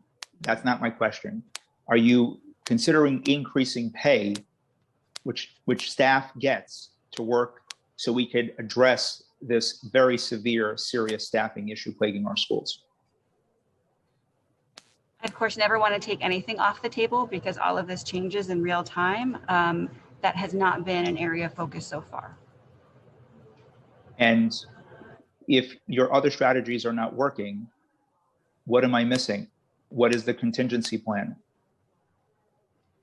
So right now, it's not really a contingency plan, but the approach that we've taken is to offer these multiple different models that schools can use, so that based on the needs of their students and the resources that they have, they can best organize to meet those needs. So that's the approach that we've taken, is to offer multiple different ways that this can be done, so that at a local level, the school has the flexibility to implement based on what works best for them. But there are certain kids that require certain services in person. Is that correct? That's correct. And what are we doing when we don't have staff that is licensed in that area to provide that service for them in person? So just in terms of the cascade, which I think you know, Chair, but I'll share so others are aware as well. If there is a particular service where a particular license is needed and that expertise is not available at the school level, the school can, from a full-time staffing perspective, then go to the district level, open up the posting there, and then just to take related services as an example, if an occupational therapist is needed, just as an example, and there isn't one available in the school or the district, we do also then have contracted providers who we work with to deliver that service, to make sure that the right staff is delivering the service to those students. It sounds to me, Warren, that we're again letting the budget define the services our kids receive rather than the budget being shaped by the needs of our kids. But I would be mindful of my colleagues' time. Councilmember Rosenthal, I know you have questions you want to ask. Time starts now. Thank you so much, Chair Traeger. And actually, I just want to follow up a little bit on your point and connect it to what Councilmember Dinowitz said just prior, which is the link between salaries and people leaving the system in droves. I don't know if anyone listened to, but I would urge you to listen to a wonderful New York Times daily podcast from yesterday and the day before on the state of education around the country. There are many points you can take away from it, but one is just how impossible it is for teachers and educators. And we have to acknowledge that. And, you know, Deputy Chancellor Wallach and everyone from the DOE who is here right now, you know, this whole situation is horrible. It's one horrible thing after another. I know that you're trying the best you can, but I also know how many students are truly suffering from this. And to pick up on Councilmember Traeger's point, I love the way you said it. So I'm sort of nervous to say it again, but don't let the budget drive the process. No, don't let the budget drive the outcome. Start with the needs and let the needs drive the outcome. And if DOE, well, you're hamstrung, right? Because OMB is telling you there's no money and OLR is telling you it has to be negotiated. So you're not the ones who should be excoriated here.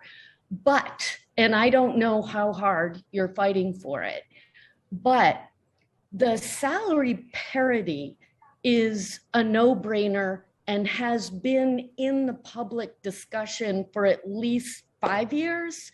So saying that 5 years later, you're now maybe gonna set up a process for maybe getting somewhere, you have been put in an embarrassing situation, because I know that you know that without salary parity, these nonprofits that provide the services will continue to have a revolving door of teachers who just want to get in to work for DOE and leave to work for DOE, and who suffers is the child who has 4 different teachers over the course of the year. So I really like the idea of being much more public about the ramifications of the failures here. You know, I guess it's not a question, but just to say, you know, you're in an impossible situation defending a system that cannot be defended. I mean, I'm happy for you to respond, but I guess that was a speech. Oh, sorry. Go ahead. Oh, no, go, please. I don't want to take up more time. I know it's limited. But I do just want to say, I think that this administration and we as parts of it have made tremendous strides in preschool special education and in building new relationships and partnerships with these organizations. And I really do hear the urgency with which you and the chair are expressing that, you know, addressing this issue is overdue. And again, we share the sense of urgency and are working very hard to get a solicitation out the door that will move us closer to addressing the issues. And I hear you that it's been in the public domain for a long time. It doesn't require solicitation. What do they need? They need better salaries. What do they need? A more comprehensive, you know, staffing model. It's not, no one needs a solicitation to know that. You're waiting to hear back from, you know, nonprofits that have been telling you for 3 years they're drowning. I mean, you know, spoiler alert, they need more staff and they need higher salaries. So, you know, why not write the solicitation with the higher salaries and more robust staffing model? I mean, it's just painful to this hearing, it hurts, you know, I hear because this is a devastating situation. And if OMB understood how devastating it was, they would release the money. It's just no one can defend the indefensible. You know, writing an RFP. Time expired. Okay, so here's my second question, Chair, that I really meant to be asking about. Sorry. We passed local law 2020, which requires DOE to release the first annual report on special education settlement agreements by November 1st, 2020, and the second annual report by November 1st, 2021. So the DOE has not published either report. We don't know why or what stage of the process each lawsuit is at. And therefore, those with special education kids who already have to mortgage their homes to get the money that's due back to them, that amount of time is increasing, and the lack of transparency on it is also not, you know, I think the whole point of reporting is to get us transparency so everyone can jump in and try to help, right? It's not transparency so, you know, people can be mad. The point is that where are the hiccups? And do we need more staffing? Because again, the consequences of the increase in time are dire for these families. And so I do have a question, which is, when do you foresee this report, which is a legal obligation on DOE to be released to the public?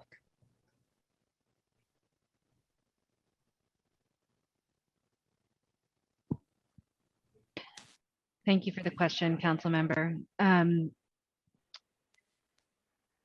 We obviously want to meet and satisfy the obligations that we have on this front. Unfortunately, we seem to not be clear on the report that you're referring to. So if we could get back to you, unless one of my colleagues would like to jump in with more clarification. Oh my goodness, that's a frightening outcome. I think City Council staff has been asking for this repeatedly. So let's, you know, be honest here, but we're talking about local law 20 of 2020. I don't think there can be any confusion on this, given how long we negotiated this bill and, you know, how much back and forth conversation. It's very disheartening to hear that you don't even know. I mean, that tells me that we ain't gonna see this report. And this is such a simple transparency bill. It's a transparency bill where all we're asking is whatever on your dashboard that you can see, because obviously you have to track this stuff, that you make it public. So look, if you don't even know about the bill, then that tells me your lack of interest. I don't know. No, Council Member, I apologize. Let me clarify. I just personally am not involved with the bill. So I was inviting one of my colleagues to clarify. Okay, anyone here who can clarify? And if they can't, yes. And so I didn't mean to confuse the issue. Thank you. Apologies. I was gesticulating to be unmuted. We will get back to you on the timeline for the report. We're absolutely aware of the report. I don't have the specific timeline on hand, but we will get back to you on the timeline for the report. Absolutely. Yeah, that's not a good enough answer. I'm really sorry after 2 years. So can I just ask, if you were, you know, 1 to 100% done on being ready to publish the report, are you at 80%? Are you at 50? Do you not know? I personally do not know, but I will see if I can find out for you before the hearing wraps. Before this hearing wraps or before you leave the hearing? Is this a phone call, an email? If you could take care of it before the DOE leaves, that would be incredibly helpful to the hundreds of parents who are devastated by the length of time that it takes to get reimbursed just to send their kids to a school that services them appropriately because the DOE cannot meet their needs. And it's been established and agreed to, and yet they have to go through a lawsuit to get reimbursement. And again, actually, I remember when I first came into office 8 years ago that I was assured that the system was being fixed and I shouldn't submit a bill because the system was being fixed and you were going to take care of it. So this is just a reporting bill. It's not, it's a reporting bill. So are you texting with someone right now? Yes, I am texting with someone, and I do have some updated information for you. I do just want to say first that we are absolutely committed to continuing to improve this process. As you mentioned, we have made some improvements over the course of the administration, and we know how important it is for these issues to be heard and resolved in a timely manner. So we are absolutely committed to doing that. I'm hearing back from my colleagues that the report is about 75% done. So I will follow up on what we need to do to complete the remainder of it, but we will be able to get back to you shortly. Can you make an assurance to this committee that the bill will be reported on before the end of Mayor de Blasio's term? Let me confirm with my colleagues. I am not the one who pulls the raw data for the report, so I just want to check on to make sure all the ducks are in a row. I don't expect that it will be an issue, but let me just triple check. Right, because again, all we're asking for is the report. The report doesn't even mandate that you expedite. So I'm going to end. Thank you, Chair, for the extra time. But on behalf of all the families that are struggling, I hope at least the DOE stays on to hear what their testimony when they come on, because they're going to give you both specific and systemic information that is incredibly important. And on the salary thing, just do it. Just do it. I don't know, just do it. That's an executive decision you can just do. I've worked at OMB. Just do it. So I echo that, Councilmember Rosenthal. Just do it, because I don't know a time again when you will be in receipt of so much money that you are in right now. And again, this is time that our kids will never get back. And Councilman Rosenthal hit a couple of notes that I just want to reemphasize, and just we'll wrap up with the administration here. I want to share with the public what I hear from principals and school officials almost on a daily basis these days about why we're having some of the staffing issues we're hearing about here today. Staffing, we have a staffing crisis. I would even just call it an issue. We have a real staffing emergency. Teachers are burned out. Staff are burned out. They're burning out. Principals, school leaders, they're burning out. Again, I sound like a broken record here, but every single change, every program, everything that's come out of City Hall within the last 2 years, schools have had to operationalize. They're at the front lines, responsible to make this work. Parents are feeling the brunt. Kids, obviously, it's all about the kids. They're feeling the brunt. So I do believe that raising pay can go a long way. It's not going to be the magic wand to solve everything, just to be clear. But I do believe raising pay for staff, particularly in the moment that we're in, can go a long way to help some of these items and issues. I also feel that parents and families who have been traumatized and re-traumatized, not just by the pandemic, but by the government poor decision-making, they are reluctant to trust the government to keep their kids and families safe. Staff also reports to principals that, hey, I don't feel that the city cares about my health, cares about my safety. We've had colleagues die. You can't just erase that. That does not get erased by a tweet or by a cable show appearance at 7 a.m. That's real. So I really think that we need to immediately go back to the drawing board, make some substantial changes here. Number one, we need to increase pay. We need to resolve the special education preschool issue once and for all.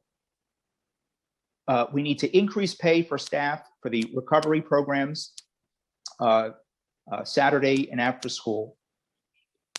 I appreciate the fact that we're thinking innovatively about trying to increase the pool of staff, but we need to increase the pay for staff as well. I think we need to double down on communication efforts with families, particularly our multilingual families, who still many times have to rely on different parties. I mean, quite frankly, we have community-based organizations that I still feel are not tapped into, and local parent groups that are not tapped into to kind of help get the word out. I want folks to know that it was a local cornerstone program in my district that helped families sign up for tablets last year. It wasn't the DOE. It was a local nonprofit operating an after-school program out of a NYCHA community center that helped my families get tablets, just for the record. So could we get a commitment that there is that we can get a report back on our request? Deputy Chancellor, you mentioned that at some point soon there'll be a decision made about, did you say decision made about pay parity or decision? Can you just clarify what you said is pending soon?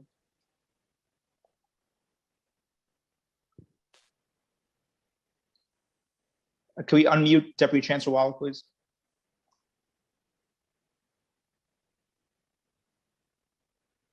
Thanks, Chair Traeger. We anticipate that the solicitation will go out soon, and then we'll need some time to look at the responses and respond on that, and then come back on that basis. But it'll happen in a short period of time. But that's what I was referring to, is that we hope to get that out in the world very shortly. I just want to note for the record that this council really tried very hard. We tried very hard to resolve this issue once and for all in the budget process. And there's no excuses. We have money in the budget. This has to get done once and for all. And I apologize to families because I feel that we are not doing right by you. We have the money. There's no more excuses here. And there's a new day in Albany. We have a new governor, fortunately, that actually acknowledges the needs of our school communities. And there's no more excuse. We have a legislature that understands this as well. There's no more excuse. We really do agree that it's a priority. We want to make the most of this moment as well. And I hope you don't leave thinking that it's not as urgent a priority for us as it is for you.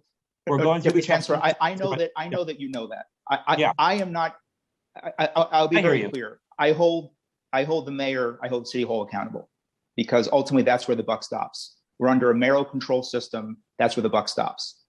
And budget negotiations should not have been as challenging as they were this past year with so much money that we have. So it's very frustrating and upsetting that we're still going through these motions. And also to Kevin Moran, Kevin, I heard your answers about getting this up and running as soon as possible. And I know that Kevin, you work around the clock. I want to again say that. I email Kevin 11 o'clock at night and he gets back to me. He works around the clock. I appreciate him. But Kevin, just to make a real public plea to include bus service for kids in temporary housing and foster care, even if they don't have an IEP. All of our kids have extraordinary needs right now, with or without IEPs. Kevin, can I hear an answer on that? Yeah, it's the first thing I'm looking at when I get back out of this meeting is the population, the numbers, and the services we can provide. Absolutely. I share in your advocacy. So I don't know if this is Warren or someone else who can answer. Can the administration revisit their outreach plan to talk about a plan to actually partner with community-based organizations and provide resources to them to increase partnerships to get the words out to families in culturally appropriate ways, and to speak their language, to kind of help try to rebuild trust, because trust has not been spoken about today, but it's an underlying issue that I think is an undercurrent in this conversation. Trust between families and schools, teachers and their school communities, principals, and so forth. Is there a commitment to look at increasing partnerships with CBOs to increase family engagement outreach, to get families informed and sign up for these services? I'm happy to take that back, Chair. Absolutely. And Warren, that includes increasing pay for staff? I will absolutely be sharing your feedback as we look at a whole range of options. Okay. With that, I don't see any further questions from my colleagues. Seeing none, we will now turn to our further witness panel. I thank the administration for being here today. Thank you. Thank you, Councilmember.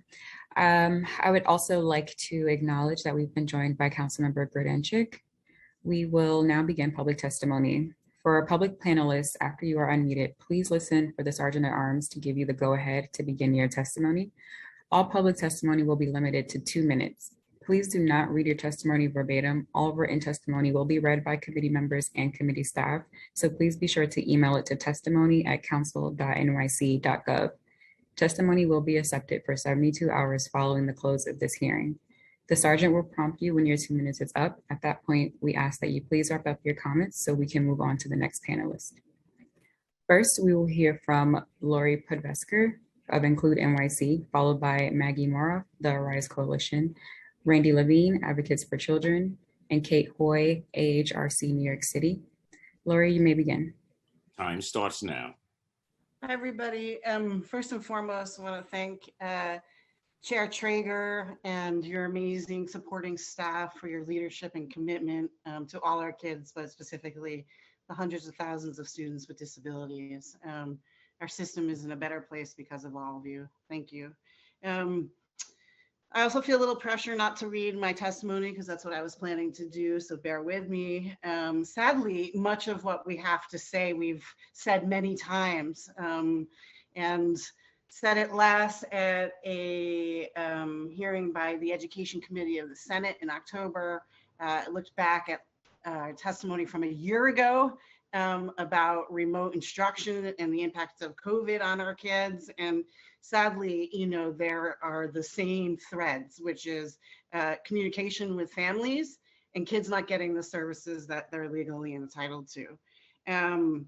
Prior to the pandemic, we've known there have been long inequities between general education students and students with disabilities. There was a 32% difference in graduation rates the last time we have data. COVID has only worsened existing problems, and many of our students did not receive a quality education the last 20 months. We appreciate the city's overall academic recovery plan, and specifically their special education recovery services initiative, but with the date pushed back till December 6th, it's unacceptable that the city continues delaying vital services to students with disabilities to which they are legally entitled to, and to first initiate these services 3 months after the school year begins. The intersection of these extra special education services and how students will receive missed services, also known as compensatory, still remains unclear. We urge this committee to clarify how students receiving these extra services and their families will be protected under the federal Time expired. law, the Individuals with Disability Act, since they're not funded through IDA, but are funded through a stimulus package. I know I don't have a lot of time, but I think it's very important that history does not repeat itself, like what happened in the summer with Summer Rising and alternative transportation options being provided to families after it started and after decisions were made we urge the city to release that information now proactively and before programs start, whether they're blended or in person. We also want to highlight, the persistent staffing shortages that we've already been talked about. This includes school-based positions, certified special ed teachers, related service providers, nurses, social workers, and we also need transition counselors still.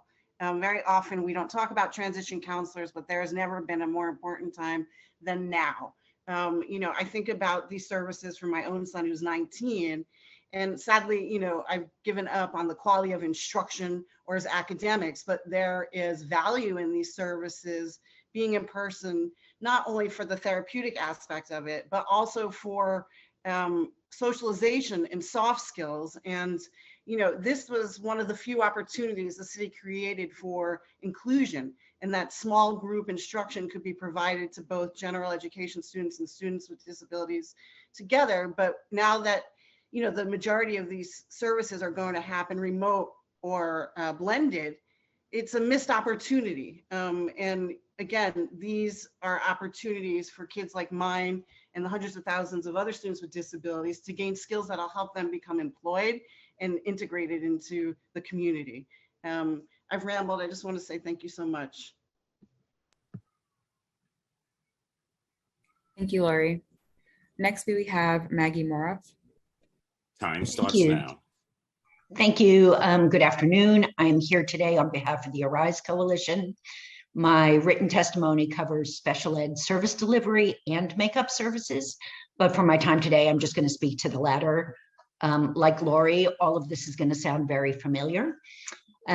Because of the pandemic, students with IEPs went without many of the services that they needed to make progress during the last 20 months. In fact, many saw serious regression of previously obtained skills. And in the response, the city announced the recovery services that we heard about earlier. So while the details around those and compensatory services, which are different, will overlap, remains unclear, it's important that the DOE begin providing some of those services now. We know that some schools are doing it, but they're not all there. And they won't be for another few weeks. We want to flag 5 concerns around the rollout of those recovery services that need to be addressed in order to render the additional supports successful. In most schools, as you, Chair Traeger, noted, recovery services won't begin until next month.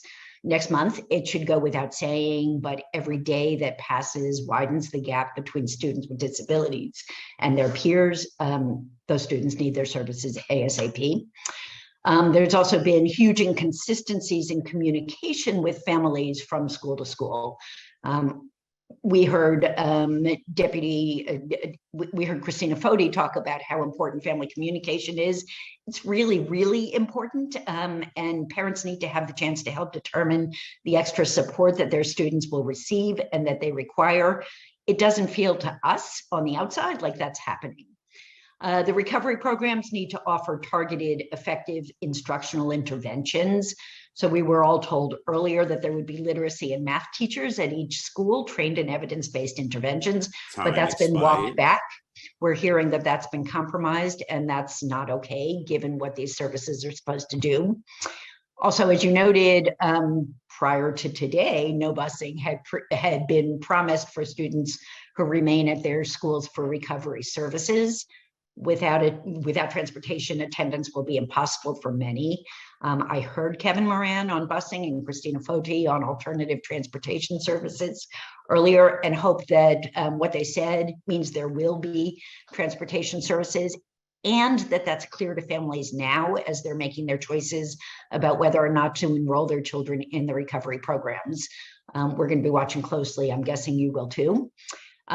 This is a citywide initiative, but details have been left very much to the schools. We know that some of them are going to do this better than others, and that students at schools with less resources or commitment will suffer just as they did before the pandemic, just as they did during the pandemic. Somebody from up high needs to be monitoring how the schools are doing, how the students are doing, and make sure that the students get all the recovery help they need. I'm almost done, I promise. I also want to note that recovery services will be inaccessible or insufficient to many, And the DOE is, as has been said already, the DOE is legally obliged to provide students with disabilities with full makeup services, whether or not they're available through the Recovery Services Program at their school. I just want to finish here and join all the other voices in saying thank you to you, Chair Traeger, and to the rest of the Education Committee on behalf of Arise members and on my own behalf. You've been great partners over these past years, and we really appreciate you. Thank you, Maggie. Next, we have Randy Levine. Time starts now. For the opportunity to speak with you. My name is Randy Levine, and I'm Policy Director at Advocates for Children of New York. Throughout the pandemic, Advocates for Children has heard from hundreds of families of students with disabilities whose needs were going unmet despite the hard work of many educators and DOE staff. Our written testimony describes examples of the needs we heard about last year and this year. While we appreciate that the DOE has allocated funding to provide recovery services after school and on Saturdays, I need to echo the concerns that we've heard about the implementation and the sufficiency of these services. Among other concerns, we're troubled that the start date has been pushed back, that schools are now allowed to provide recovery services remotely when for many students, the need for makeup services stems from the ineffectiveness of remote learning to meet their needs, that parents have received insufficient communication, and that it is still unclear which students will and will not get bus service or when bus service will begin, a necessary component for so many students to participate. In addition, the recovery services will not be sufficient to provide all students with disabilities with the compensatory services they have a legal right to receive to make up for what they missed during the pandemic. The DOE must issue clear guidance requiring IEP teams to determine whether each student with a disability needs compensatory services beyond the recovery services their school is offering. And if so, ensure that students receive those services in a timely manner. Develop a non-adversarial pathway for parents to get help if they disagree with the decision of their school representative, and provide oversight and monitoring to ensure every student gets the compensatory services they need. Families should not be forced to file administrative hearings in an already overburdened and delayed special education hearing system in order to get the compensatory services to which they are entitled in cases where recovery services are insufficient or inaccessible. We appreciate the questions asked by Chair Traeger and Councilmember Rosenthal about salary parity for teachers at DOE contracted preschool special education programs. The city's preschool special education contract enhancement will not be successful if CBOs running preschool special education classes cannot recruit and retain teachers for their current classes, not to mention the new classes that the DOE is hoping this contract enhancement will bring. Teachers and staff at preschool special education programs work over the 12-month school year and serve young children with the most intensive needs in the city. The city must commit to paying them on par with their DOE counterparts. Our written testimony also includes some concerns we've been hearing as we get request after request to represent students with disabilities in suspension hearings. Thank you for the opportunity to speak with you. And thanks as well for your leadership, Chair Traeger, and the members of this committee over the years. We are so grateful for the attention and resources you've brought to all students, including students with disabilities. I'd be happy to answer any questions you may have. Thank you, Randy. Next, we'll hear from Kate Hoy. Time starts now.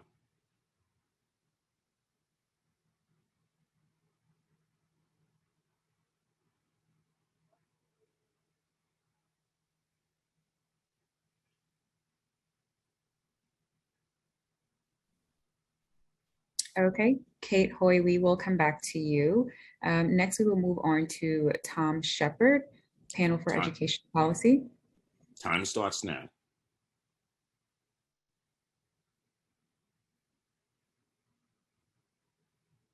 No, actually, I see Kate, just we have to unmute her if it's possible, folks.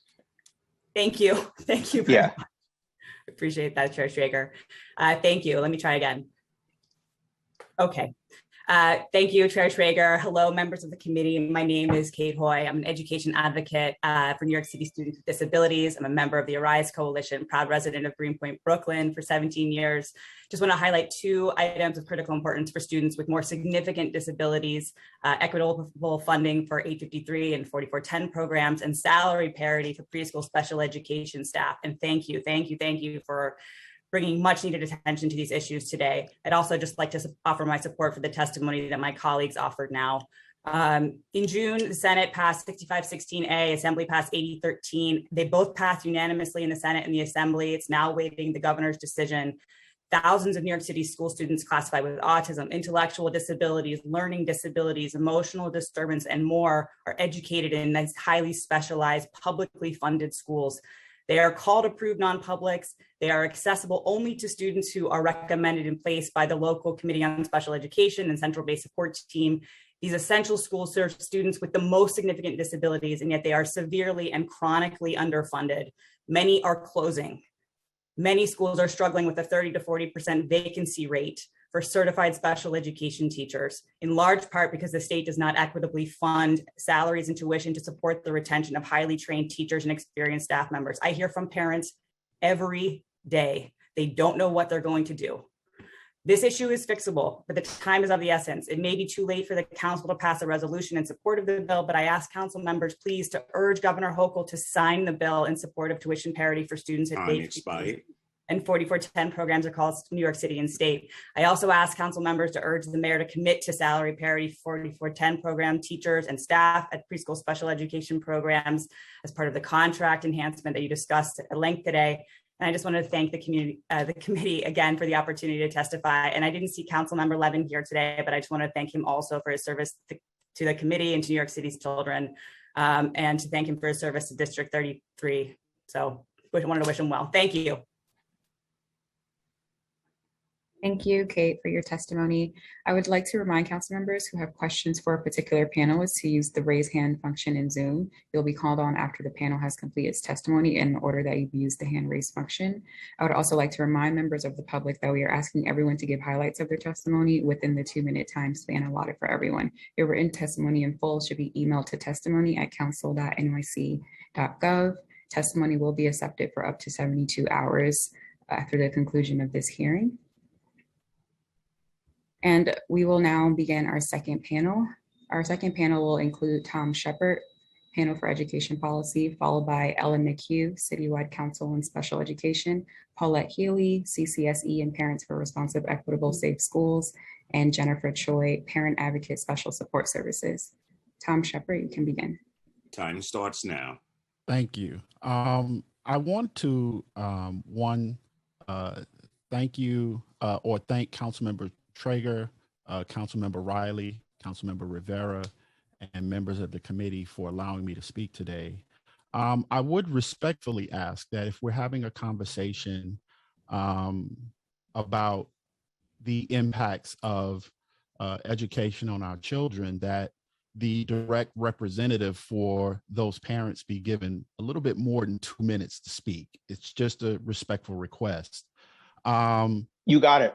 Yes. Thank you, sir. So with that, my name is Thomas Shepard, and I am the CEC President appointee to the New York City Panel for Educational Policy.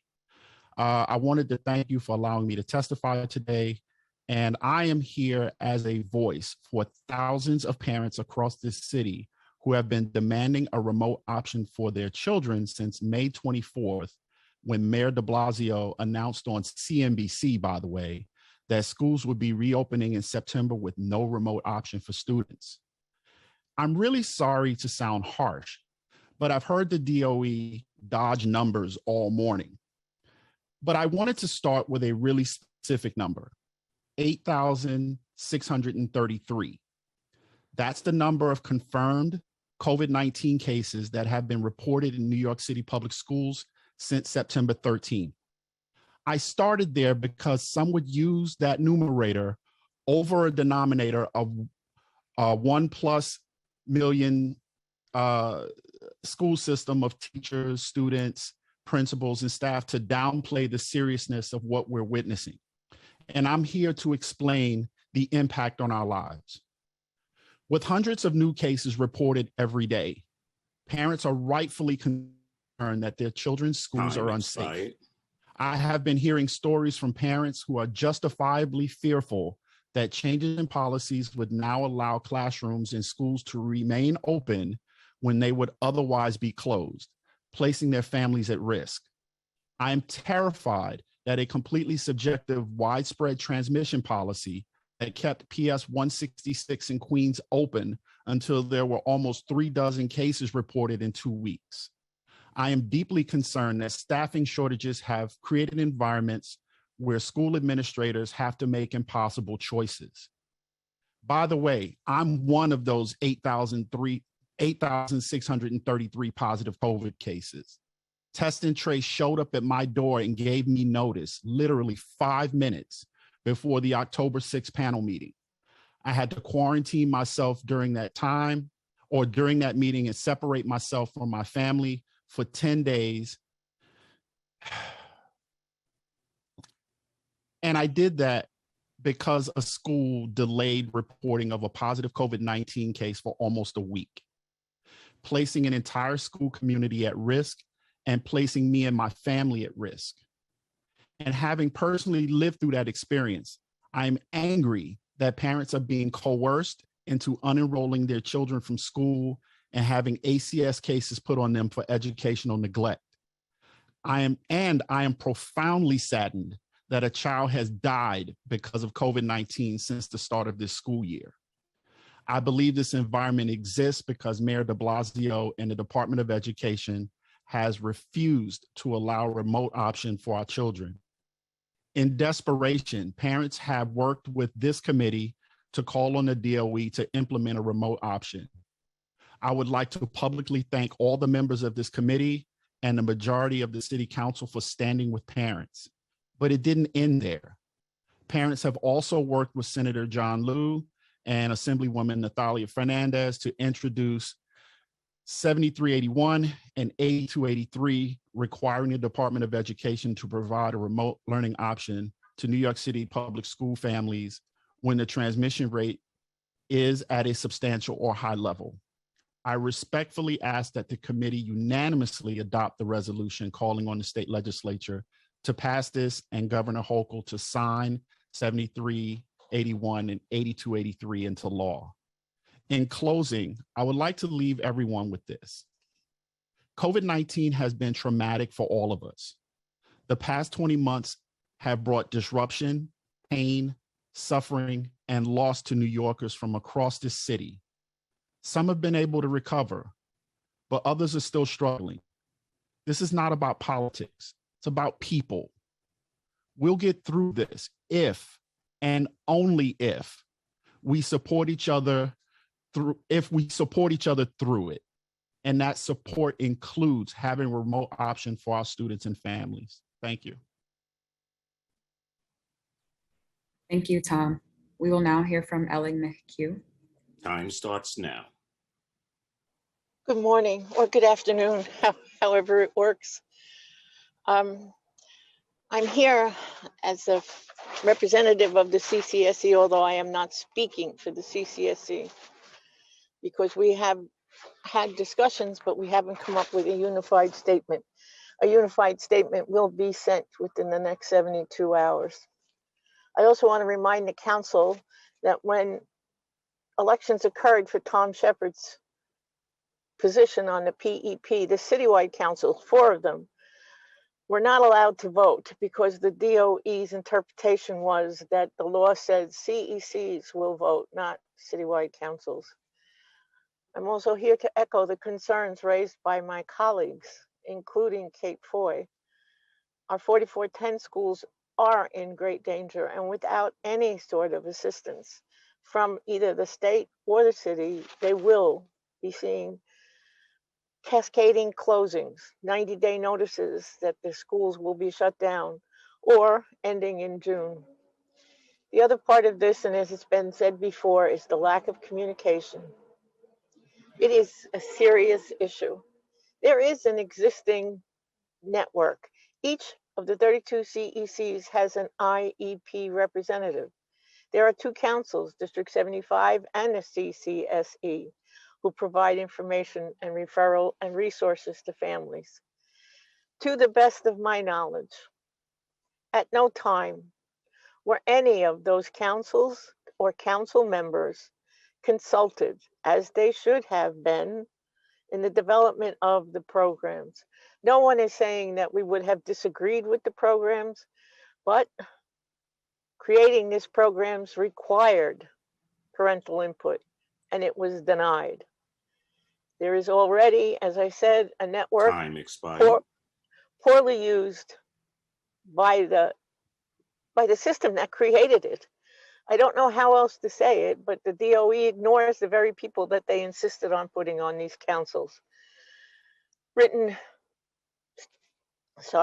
statement will follow. And thank you for the time, and thank you for the interest, and thank you for the effort on our behalf. Thank you, Ellen. We will now hear from Paulette Healy. Time starts now.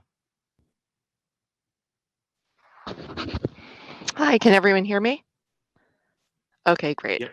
I just want to start off by thanking Christina Foti and her team at the Division of Specialized Programs and Student Supports for staying on this meeting, unlike your colleagues who have left the minute our city council no longer had questions for them. I also wanted to thank Chair Traeger for starting this hearing by amplifying the persistent need for remote learning options. The thousands of families who are keeping their children home as they continue to demand a safer option despite ACS being weaponized against them. Thank you wholeheartedly. And that includes myself, because I do have an open ACS case against me, even with all of my resources and connections. So thank you, thank you. And Lucas thanks you and says hi. He wishes he could be here. With over 8,600 positive cases reported in schools and winter, which equates to frigid classrooms right around the corner, the need for safer remote option is more prevalent than ever. That being said, the way the DOE continues to evade accountability time and time again on simple asks such as attendance numbers, staffing deficits, transparency on how outreach is being done, and busing speaks volumes on why our children are experiencing these deficiencies in the first place and continue to be disenfranchised by our school system. The philosophy to start planning transportation after the academic recovery services have already started is as asinine as offering food to those after they've already starved to death. Or to put it in DOE speak, building the plane as you fly it. We know who needs the busing. It's on their IEPs. We're not reinventing the wheel here. The majority of children in D75 fall under the Tier 1 guidelines for academic support. 80% of D75 students are bused to their schools. Why don't you start scheduling buses for those 18,000 students now and reroute based off of attendance once the program started? That makes so much more sense Time because expired. it starts with need. Otherwise is just performative theater. The truth is, without busing in place prior to the rollout of these programs, will prevent these Tier 1 students from participating, period. And that is a violation to their civil rights because you are depriving students with IEPs the same access as their general education counterparts. We would not deny a hungry child nourishment. So why are we denying the same children the DOE so famously say they are prioritizing the same consideration? The failures of OPT affect all of our families. Just to amplify that, this came from a 17-year-old student who filed her own complaint. She suffers from cerebral palsy, and after sitting on a bus for 3 hours, she said, I quote, "By the time I got off the bus, I was in tears. My legs were almost numb to the point of giving out. My head hurt, I was spinning, and my stomach hurt so bad it felt like someone had stabbed me repeatedly." Our students deserve better. The DOE needs to do better. And I did notice that Jody Salmon from OPT is there, so this is directed to you, Jody. Lastly, $40 million in contracts were approved last night at the November Panel for Education Policy meeting. And I said this last night at the PEP too.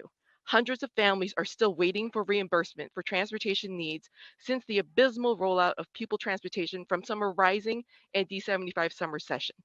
Roll out those reimbursements. DOE, do better. Thank you. Thank you, Paulette. We will now hear from Jennifer Choi. Time starts now. Thank you, members of the council and Chair Traeger. My name is Jennifer Chet. I am a parent of 2 autistic students with IEPs in Queens. I'm also a special education advocate with Special Support Services, a parent-led advocacy consulting group. Today, you are hearing a lot about the problems of special education recovery services. And for sure, I too am a parent of a student with an IEP that's having trouble securing these services. But I want to tell you about one avenue of support that has worked. And that has been the special education inbox. It's specialeducation@schools.nyc.gov. Parents on the ground have been telling me that escalating their problems to this office has helped. And in some cases, a lot. It's not perfect, but it does help. So I ask this office all the time for complaints about my own family or for my clients. It's actually way faster than filing a due process complaint. So this tells us 2 things, I think. Our city needs a special education ombudsman to allow investigation that goes beyond complaints, but also investigate patterns of frequently occurring special education problems or a school continuing to be a source of complaints, including impartial hearing requests. I think the public would like to see this information.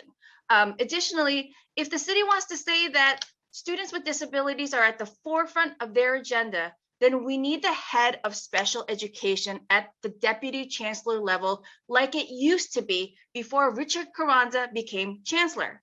1 out of 5 students have an IEP. That's not including the students with 504 plans. When our children's rights are violated, their issues cross into many departments at the DOE, including the Office of Enrollment, the Office of School Planning, Office of School Climate and Wellness. All of these departments are headed by deputy chancellors. We need the special education office to be elevated back to the cabinet expired. to ensure that the $236 million for compensatory services not go to waste, the IDEA is being enforced without parents having to hire a lawyer, and most of all, that our children's dignity is protected. How schools treat children with disability tells them how much they're valued in the city. Thank you. Jennifer, I want to thank you because I couldn't have said it better. I had submitted a resolution, some folks might remember a couple of years ago, calling for exactly what you've just said. Someone in DOE, and I'm open to titles, but my main thing is someone at DOE at the senior level with power and authority to cut through red tape, to go to any office in DOE, whether it's OPT, whether it's general counsel, whether any office in DOE, and get things done for our children, while at the same time inform parents proactively, not reactively, of their rights and the responsibilities of DOE. This has been an issue plaguing the DOE for years. And the former chancellor said to me, because we discussed this resolution, because of mayoral control, I don't have the power to force them to create it, which is really a shame. But he said to me, Chancellor Carranza, that, Councilman, I believe that everyone is responsible. And I come from the school of thought that if everyone's responsible, then no one's responsible. You need a point person, clear chain of accountability to get this work done. So Jennifer, I could not have said it better myself. Thank you for that testimony and really appreciate you being here today. Thank you. Thank you. Thank you, Jennifer. That concludes this panel. We will now hear from Michael Mulgrew of U of T. Time starts now.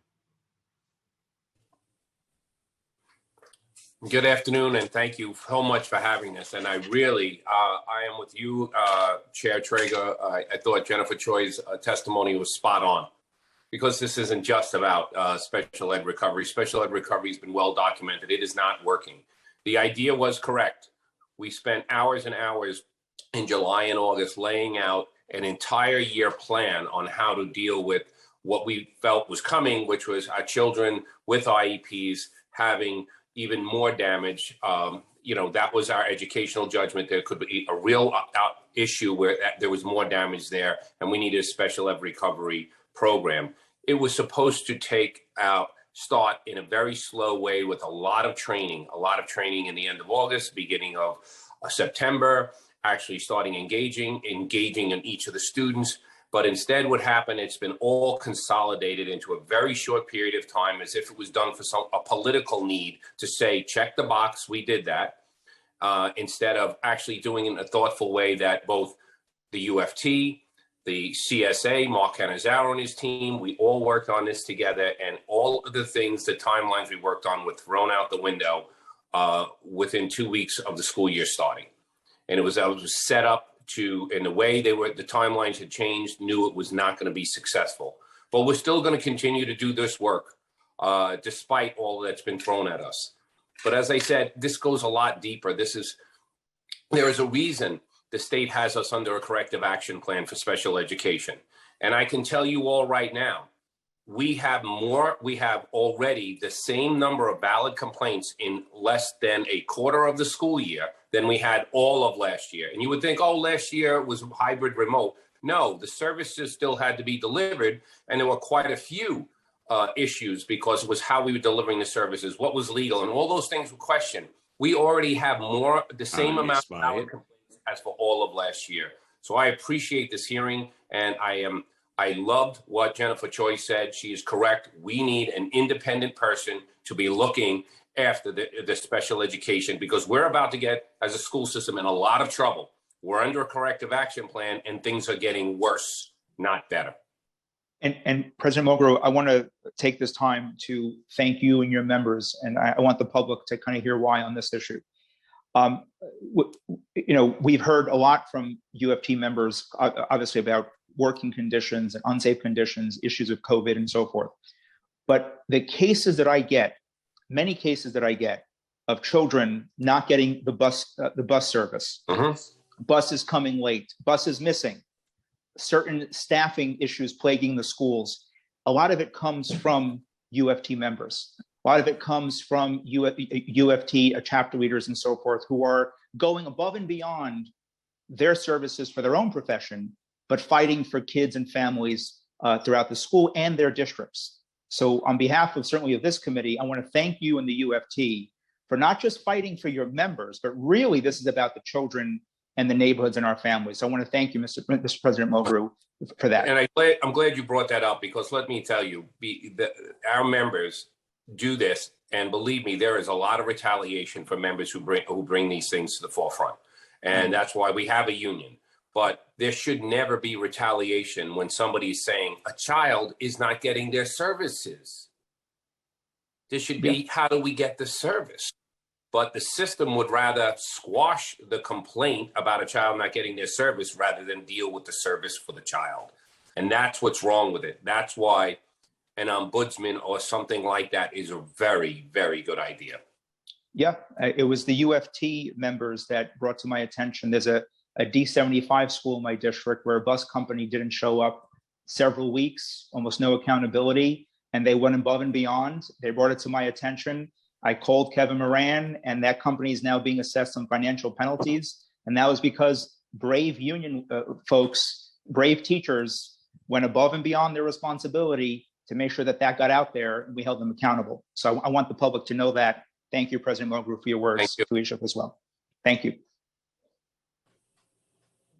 Thank you. I'd also like to acknowledge that we were joined by Councilmember Salamanca for our next panel. We will be calling Rashida Brown Harris, Amy Tsai, New York City Coalition for Educating Families, Jennifer Godard, New York City Coalition for Educating Families Together, Beth Igrao Heller, Parent Coalition, and Isabel Mavrides Calderon. Rashida, you may begin. Time starts now. Thank you. Can you hear me? Yes, thank you. Thank you. Good afternoon, everyone. Rashida Brown Harris here. I'm a parent leader, equity and education advocate, and a proud member of the Healing Center Schools Working Group. Thank you, Chairman Traeger. I don't have much to say, y'all. We've been around this rodeo over and over. I'm starting to feel like it's just, Groundhog Day. But I needed to join in when I heard my brother Tom Shepard speaking, when I heard Ellen and Paulette Mr. Leah, you know, I was not on all morning. I was listening live stream, doing a million other things. But when I heard my people speak, I said, let me join in. I signed up to testify. And I just really want to stress the fact that we really do still have families struggling. A lot of children are struggling with returning back to school. We as a society must do better. Our schools, we need to reach out to these families and try to support and figure out what it is they're going through to really support them processing this whole return to school, return to society. There's folks who are still just hunkered down in their homes, believe it or not, and just not out and about. But our babies need to get back into the schools. And if we want them back, we have to work with the families. We must provide counseling sessions for the parents and the caregivers and the children to help them process everything. We need the support for our school staff as well. We still have a lot of school staff in person, afraid and just full of anxiety, going through things. We must do better, as Paulette Healy said. But while we're figuring it out, we've got to offer a remote option. There's too many of our children who are just home waiting. Families are waiting on the home, instruction approval or reapproval. It is not healing centered. It is not culturally responsive. When we sit here and just say, back to school, that's it, no other option. So I beg you all to please continue to fight and advocate for a remote option. It is not too late. We're in November going into December. We can still roll it out. And families who are home, we can get them to log in remotely so they can continue to build virtually. But we've got to pour resources into the services to help support and figure out, how we can really, really help them understand what's going on. There's a lot. We all know. But thank you very much for listening. We've got to continue to fight and advocate for a remote option. Please, council members, whatever y'all have to do, whatever we have to do, we're here with y'all. And we just got to keep fighting for it. We just want that option for families who really want and need it. We've got to provide it. Thank you very much for listening. Peace. Thank you, Rashida. We will now hear from Amy Tsai. Time starts now. Good afternoon, City Council Member Traeger and members of the committee. I just want to say thank you so much for your advocacy. I am a Vice President of the New York City SEFT. I'm also a CC member for our District 75 community for our students with disabilities. I'm also a mom of 3 of my 5 children who have IEPs. I'm hearing all of the other parent leaders and advocates here who talk the desperate, dear issues that our students are going through with transportation and with the academic recovery services and all of the other stuff that we need to make sure that our children are receiving to meet their needs and their goals. We are very close to almost 2 years. We're actually 2-year anniversary of COVID-19 being in this unprecedented time. We need to make sure that we are not repeating the same that we are doing for Summer Rising. We want to make sure that we are not in the movement of continuous crisis, but a movement of really making a recovery actually happen. As we know, this is assessments of a plan to ensure that how many students will be able to be provided in the academic recovery plan, but yet there is no transportation for our District 75 students in order to have access and opportunity to participate in this. And it's really unfortunate that to hear thousands of kids who are still not receiving a bus route or adequate appropriate route to get to school on time and to leave on time to go home. And so, we talk about twofolds, one being the student transportation issue, and second is the instructions when we talk about meeting their needs, related services, daily living skills, work programs that were lacked from last year. Expired. These are things that our District 75 are really in dire, and we hear that every single day. And we need to make sure that we are not just making positive steps, but really making change so that we are not stuck in this for decades. And as student transportation has been for decades, we need an improvement, we need a plan, and we need our elected officials to really come out and offer remote learning so that the access and opportunity are offered to these families to have an option. Again, this is the time now to give the academic recovery plan, and not to wait till January in order to have transportation. Right now, offer parents the option of remote learning.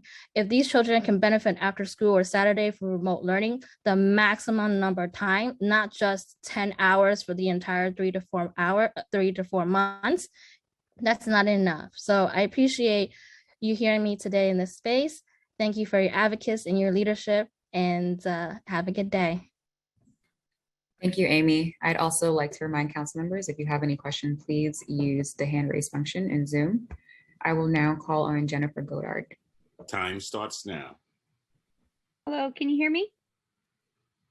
Yes. Hello? Okay, great. Thank you. I want to thank my colleague Amy Tsai from the New York City SEPT, and thank Councilman Traeger and the city council members again for being advocates. And I thank the DOE members who did stay on, and I continue to ask that they hold their colleagues accountable and say, you need to hear what these parents and families have to say about our children.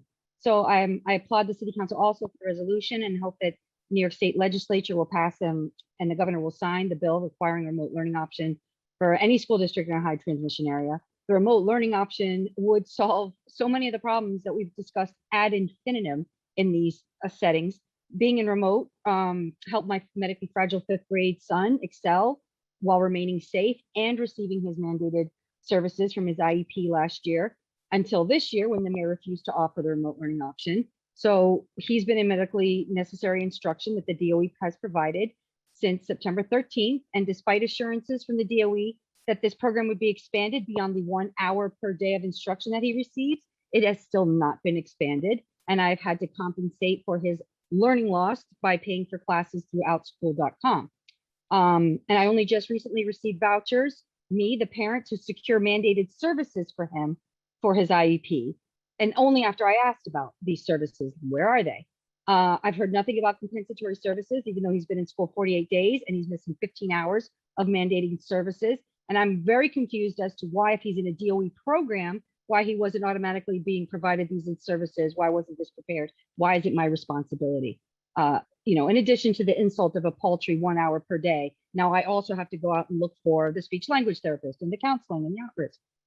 This is not acceptable. This is abysmal, and I've heard from his school that he's eligible for special education recovery services. However, they're only in person and they're only a fraction of what he is currently owed. Backdate. So to me, I'm disgusted. I'll wrap this up now. I just want to reiterate how disgusted I am by how horribly the city and the DOE has failed to educate and support the most vulnerable students in this time of need. It is a stain on the city's leadership and the DOE. And I'm going to make it a point to always show up and remind whoever needs to hear it that when parents like me needed most and asked for it, Mayor de Blasio and the DOE refused to step up. Thank you. Thank you, Jennifer, for your testimony. We will next hear from Beth Egrau Heller. Time starts now. Hi, can you hear me? Yep.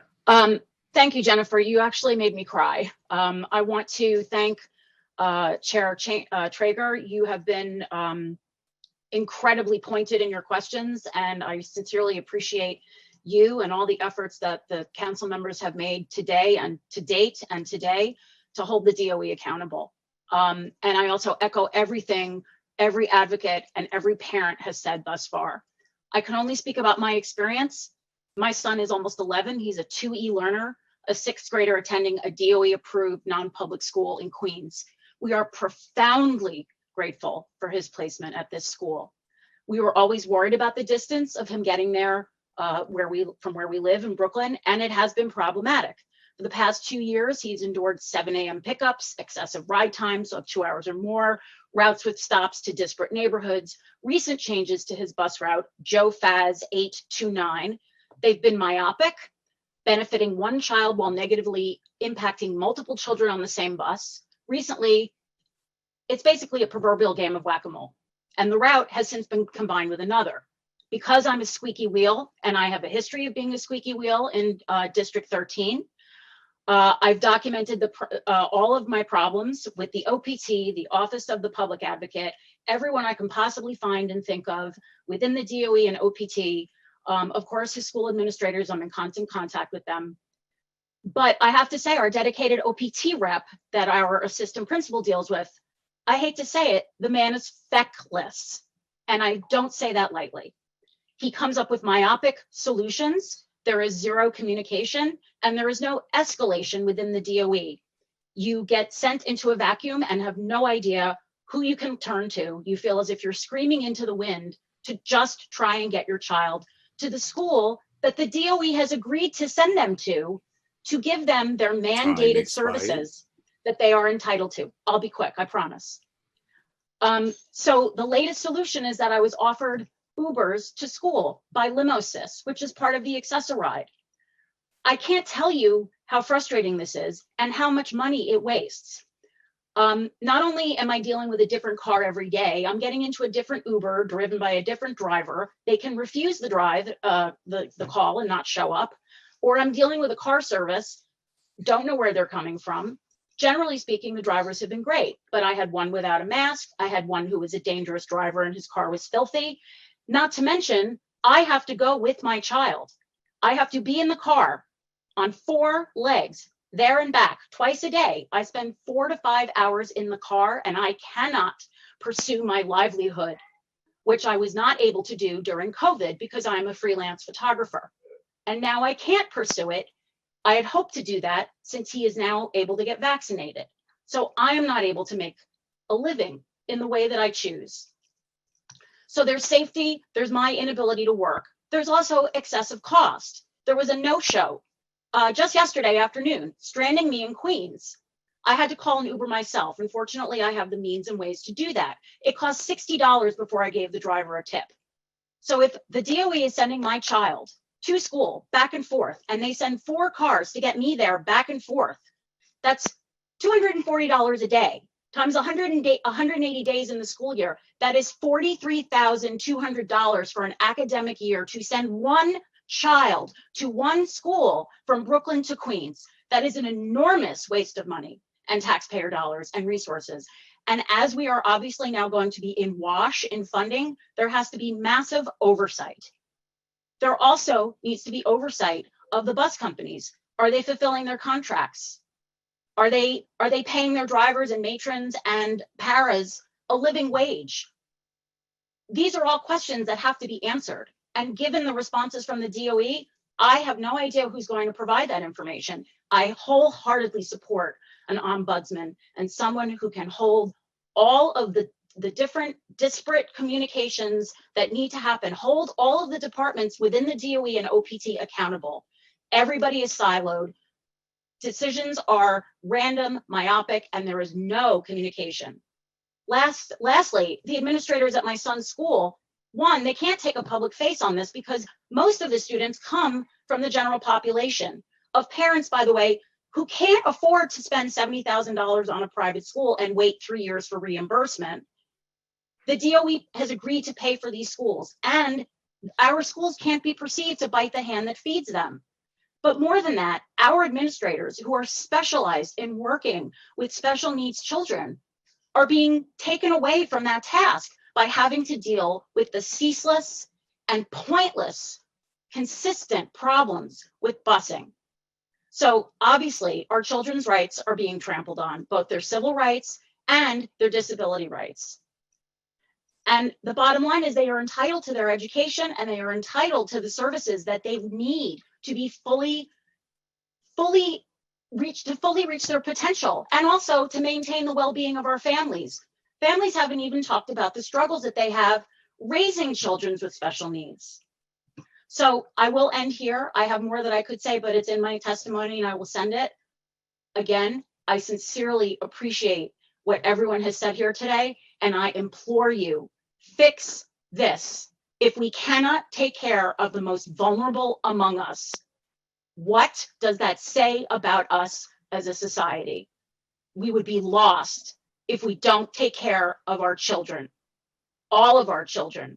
And I'm here to amplify the voices of all the parents who do not have the luxury to make this crusade a full-time job like I am so fortunate to be able to do. Thank you very much for your time, and I will see you again because, like my advocacy in District 13, I plan to be at every meeting and my wheel will continue to squeak. Thank you. I want to thank you, Beth. This has been some of the most powerful, and it hits you right here. It hits, I think many folks know what I'm feeling, what we're all feeling right now. And you hit on so many things that we have been raising and trying to amplify for years. The DOE is siloed. This is by design. This is not by circumstance or by accident. This is by design. I have figured this out myself as being a teacher, now chair of the committee, and so many things that you raise are common sense, and others, and Jennifer, who in her testimony as well, it's such common sense, but it is by design because they want to shield themselves from accountability or liability.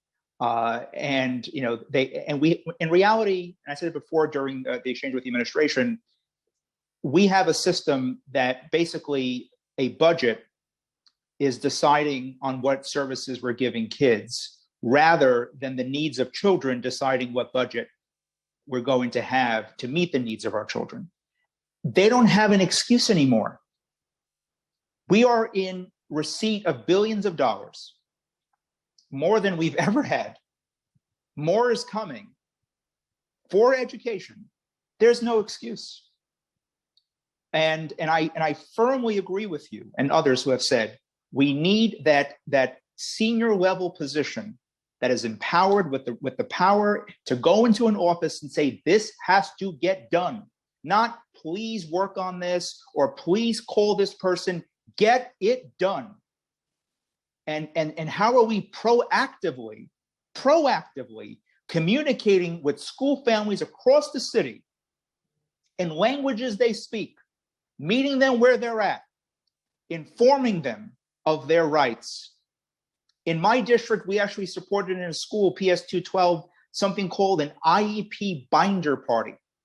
I was invited to an IEP. I loved it.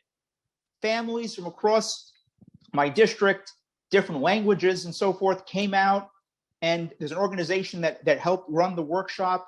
And it was beautiful to see a community come together, learn about their rights, empowering themselves and others so they could also be a resource for others. That's how this should work. It shouldn't be a council member trying to figure out how to connect the dots. The DOE, that's their responsibility. So thank you. That was some of the most powerful testimony. It really hit home.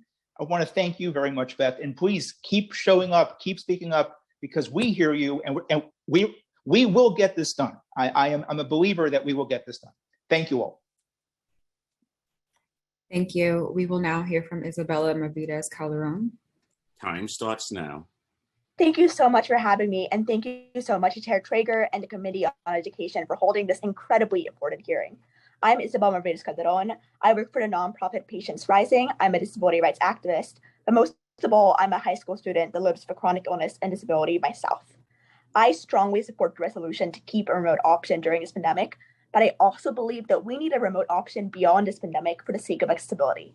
Before this pandemic, disabled and chronically ill students would have to miss incredible amounts of school whenever they were hospitalized, whenever they had surgery, whenever they were in a doctor's appointment. And then suddenly during the pandemic, we got accessibility and we were able to join school and Zoom in and have this accessibility we never had before.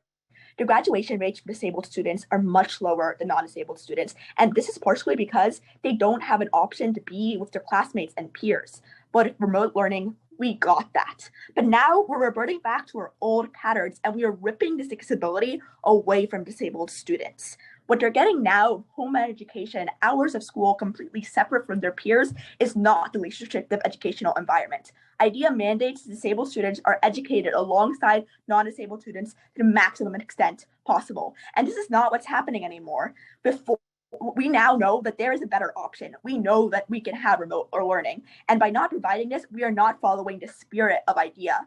With long haul COVID and disabled and more disabled students coming up, their disability is just going to increase with this pandemic.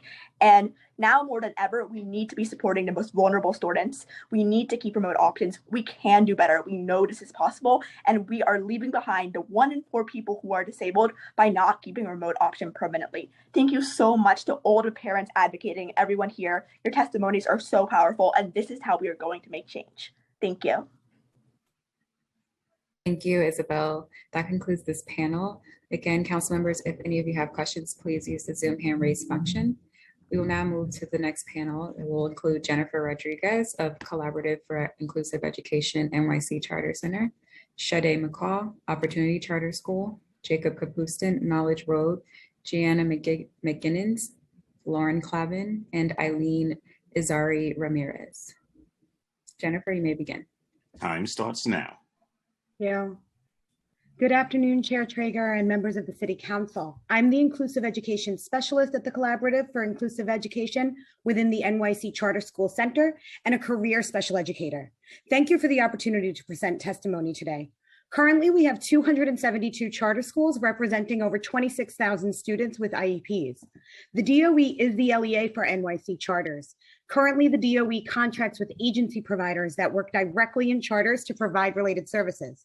While there have always been shortages, the pandemic has exacerbated this. It is clear from our conversations with schools that providers that work for these agencies are often compensated at a lower rate than those working within district schools.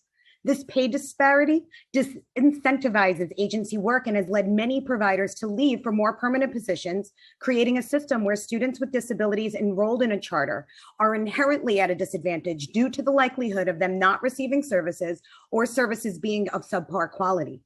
Given the mentioned agency shortages, RSAs are being issued at an even higher rate than in previous years. This practice places the burden of finding providers on families with little to no support or follow-up from the district and often results in students not receiving services. This has been historically documented as an issue with racial and socioeconomic disproportionality. This school year, RSAs have been issued to families even to fill paraprofessional vacancies. Supporting these students is the responsibility of the district, not a family trying to navigate a difficult system and now responsible for finding their child a para to work at their charter. It's clear this system should not be what the LEA relies on. We know that this is a time of crisis and have partnered consistently with the DOE.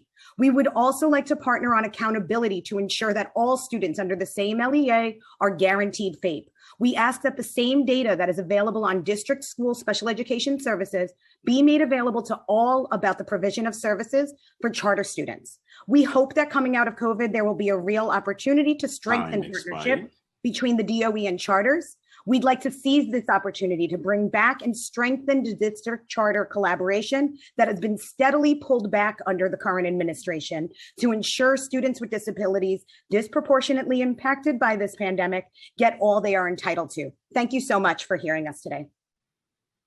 Thank you, Jennifer. We'll now hear from Sade McCaw. Time starts now. Hi, thank you so much for having me here. My name is Sade McCaw, and I'm here today on behalf of Opportunity Charter School, where I am the deputy head of school.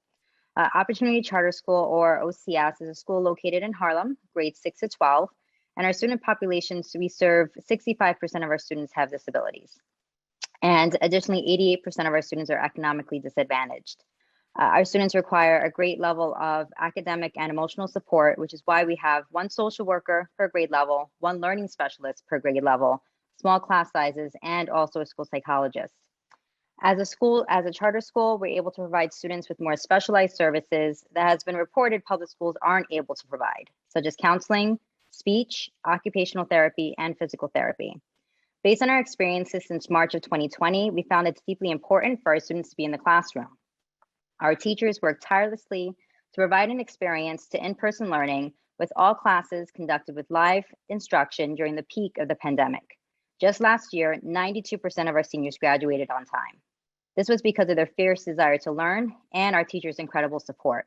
From holding open office hours in Google Classroom to Wednesdays being a day where students had individualized schedules to support with intervention and social emotional needs, staff ensured students received what they needed in order to learn. However, these methods do not come close to the support that can be offered in the classroom. In-person learning allows for our students to have structure and consistency they need to succeed. From what we've seen since we've transitioned back to school, is that it is essential for students with disabilities. We're able to give stronger and targeted intervention while also immediately addressing their diverse academic and social emotional needs that can only be comprehensively met in person. During remote learning, our 10th grade students did struggle academically and social emotionally. We did interventions including parent and student town halls, frequent check-ins, community building activities. However, they still continue to struggle. But now that we're back in the building, they have done a tremendous turnaround and they are very successful 11th graders, especially for those who come from lower income households and who may not have the resources at home to succeed. Many of our students have gone through a tough time during the pandemic. We have students who lost family members as well as whose parents were first responders. They greatly benefit from being surrounded by their peers, teachers, and the greater school community. Thank you for your time. Thank you, Shade. We will now hear from Jacob Kapustin. Time starts now. Hi, good afternoon, everyone. My name is Jacob Kapustin. I'm the founder and CEO of Knowledge Road. Knowledge Road is a mission-driven SETS agency that has been servicing hundreds of students with special needs across New York City. During COVID, our community was faced with a host of issues, one of them being remote learning. Every child has different needs and challenges. Remote learning has made it much easier to locate providers for after-school cases, and it did work well for some students. However, many of our students struggle with learning disabilities that get in the way of learning in a remote environment. Parents had no choice but to sell for remote services, even though their children weren't getting much out of them. During COVID, the Department of Education shut down and stopped replying to agencies and providers in regards to paperwork, payments, and even students. Due to the DOE being shut down, many agencies went out of business, didn't pay their teachers or lowered their rates. Teachers were going from making a living wage to being practically without a job. In addition to payments troubles with agencies, they were having trouble getting students to join Zoom. So many teachers might have had a full caseload pre-COVID, but post-COVID, they can't get their kids to join Zoom, so they're not able to bill enough hours to make a living wage. Knowledge Road is proud that during COVID, although the delay in payments were really difficult for us, not one teacher was put out of work, nor was anyone making less than before COVID. We also continued bringing on more students, even though we were not sure if we'd be around the next school year. Post-COVID, there's a huge teacher shortage. This year, our recruitment department has had a much more difficult time finding teachers because many teachers aren't vaccinated, are concerned to work in person, and many have left the profession entirely. I'm going to be quick. I'm finishing on my last paragraph. The need for services grows every year, and Knowledge Road has been servicing exponentially more students every year.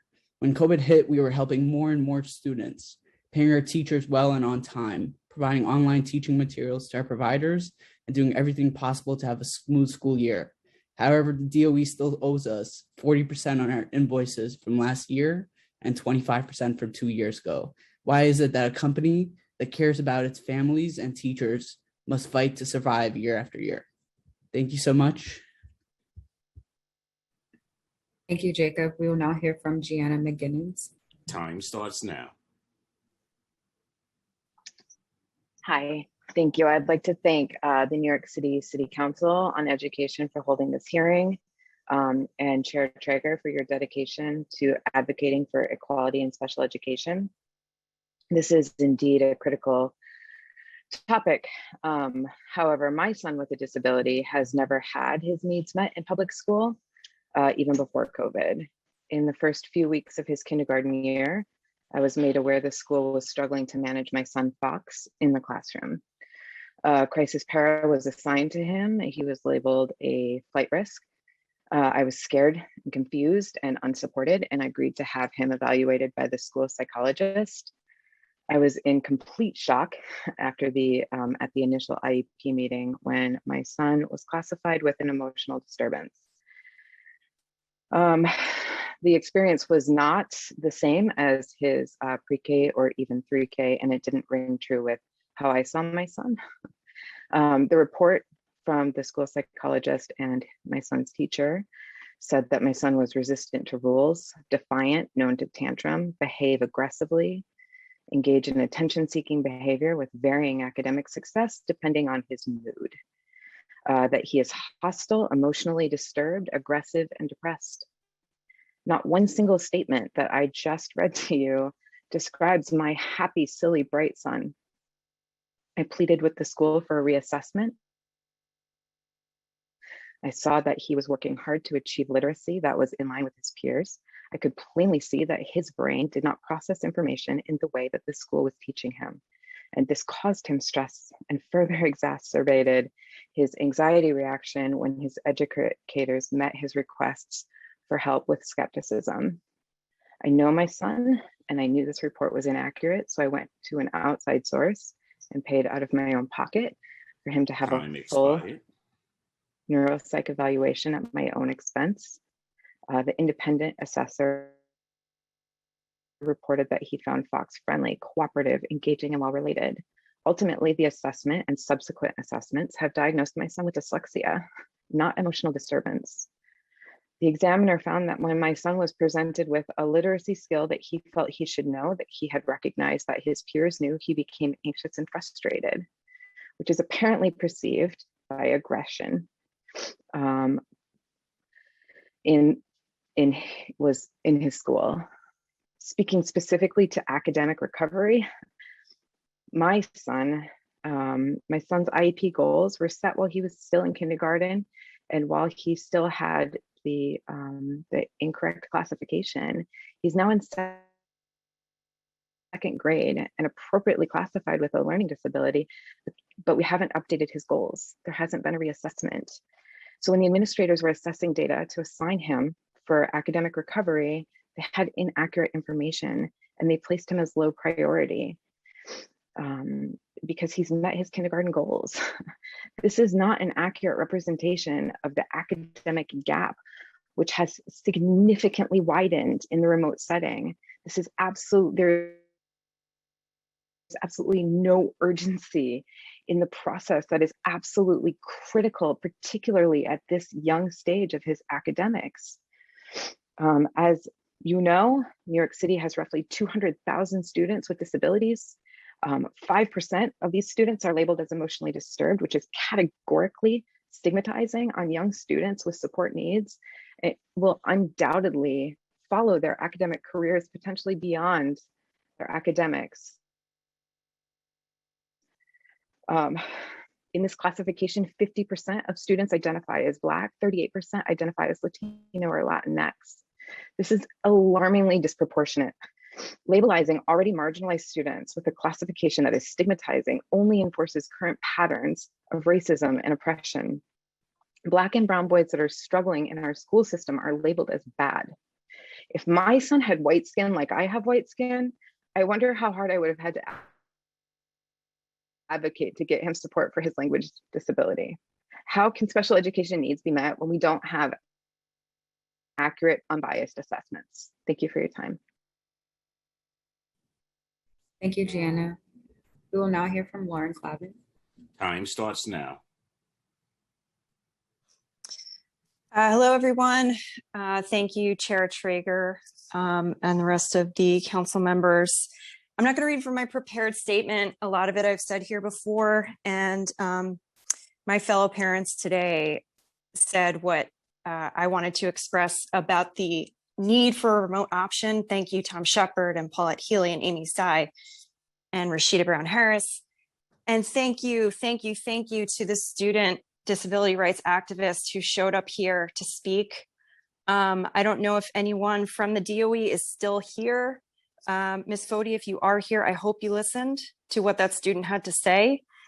That is who you all say that you are prioritizing the needs of. And she is saying that she wants a remote option.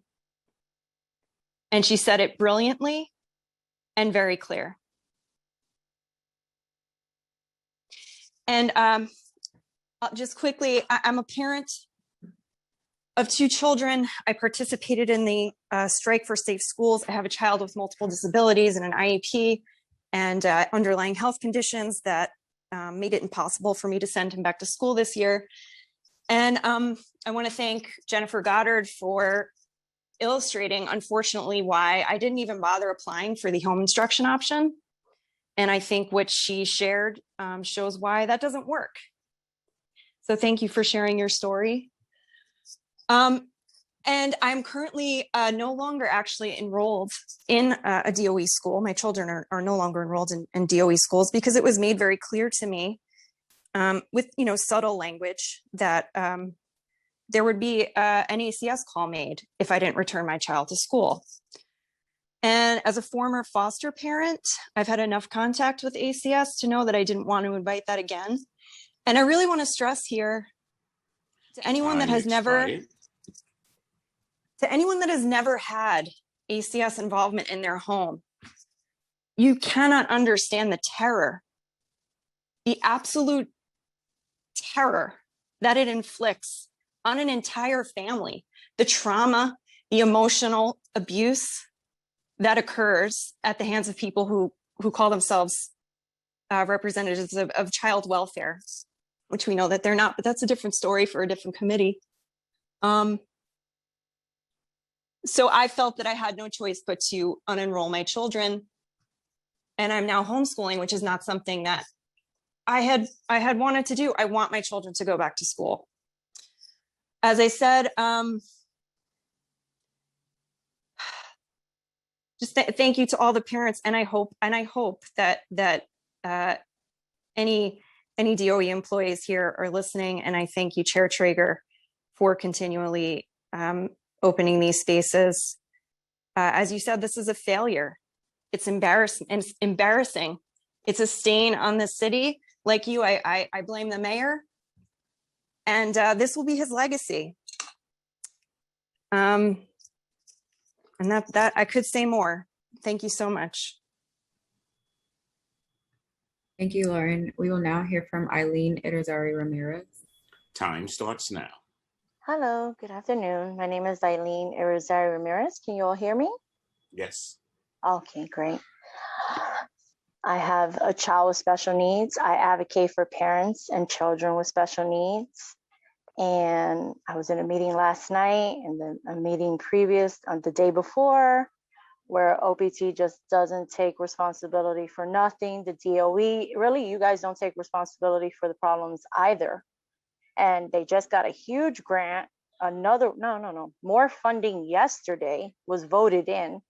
Meanwhile, I have parents who cannot put their children on these buses. I'm not even talking about not having a bus route. I'm talking about their safety. Why are there not cameras mandatorily put on all of these buses? Most of our children cannot speak for themselves. A lot of these children are nonverbal. And then you have the children who are verbal, who tell their parents they were hit on the bus by a matron. And the parent follows protocol, calls OPT, calls the busing service, reaches out to the school, and there's no resolve. The parent is told, you have to be patient. You have to, give us time. Or my favorite one was from the bus service itself. You weren't there, I wasn't there. And the matron has no recollection. I'm gonna believe my child, right? You would believe your child. My question is better training, better funding, in that aspect. There has to be better training for the people handling the children on these buses. There has to be some sort of money put into those cameras. They have to be there. It's going to come to a point my parents are not going to go this route. And then you're going to have parents on the news for being physical, for protecting their child. It's an instinct to protect your offspring. Time expired. And they're not allowed to. That's all. Thank you. Thank you, Eileen. That concludes this panel. If we've missed anyone that would like to testify, please use the Zoom raise hand function and we will call you in the order your hand is raised.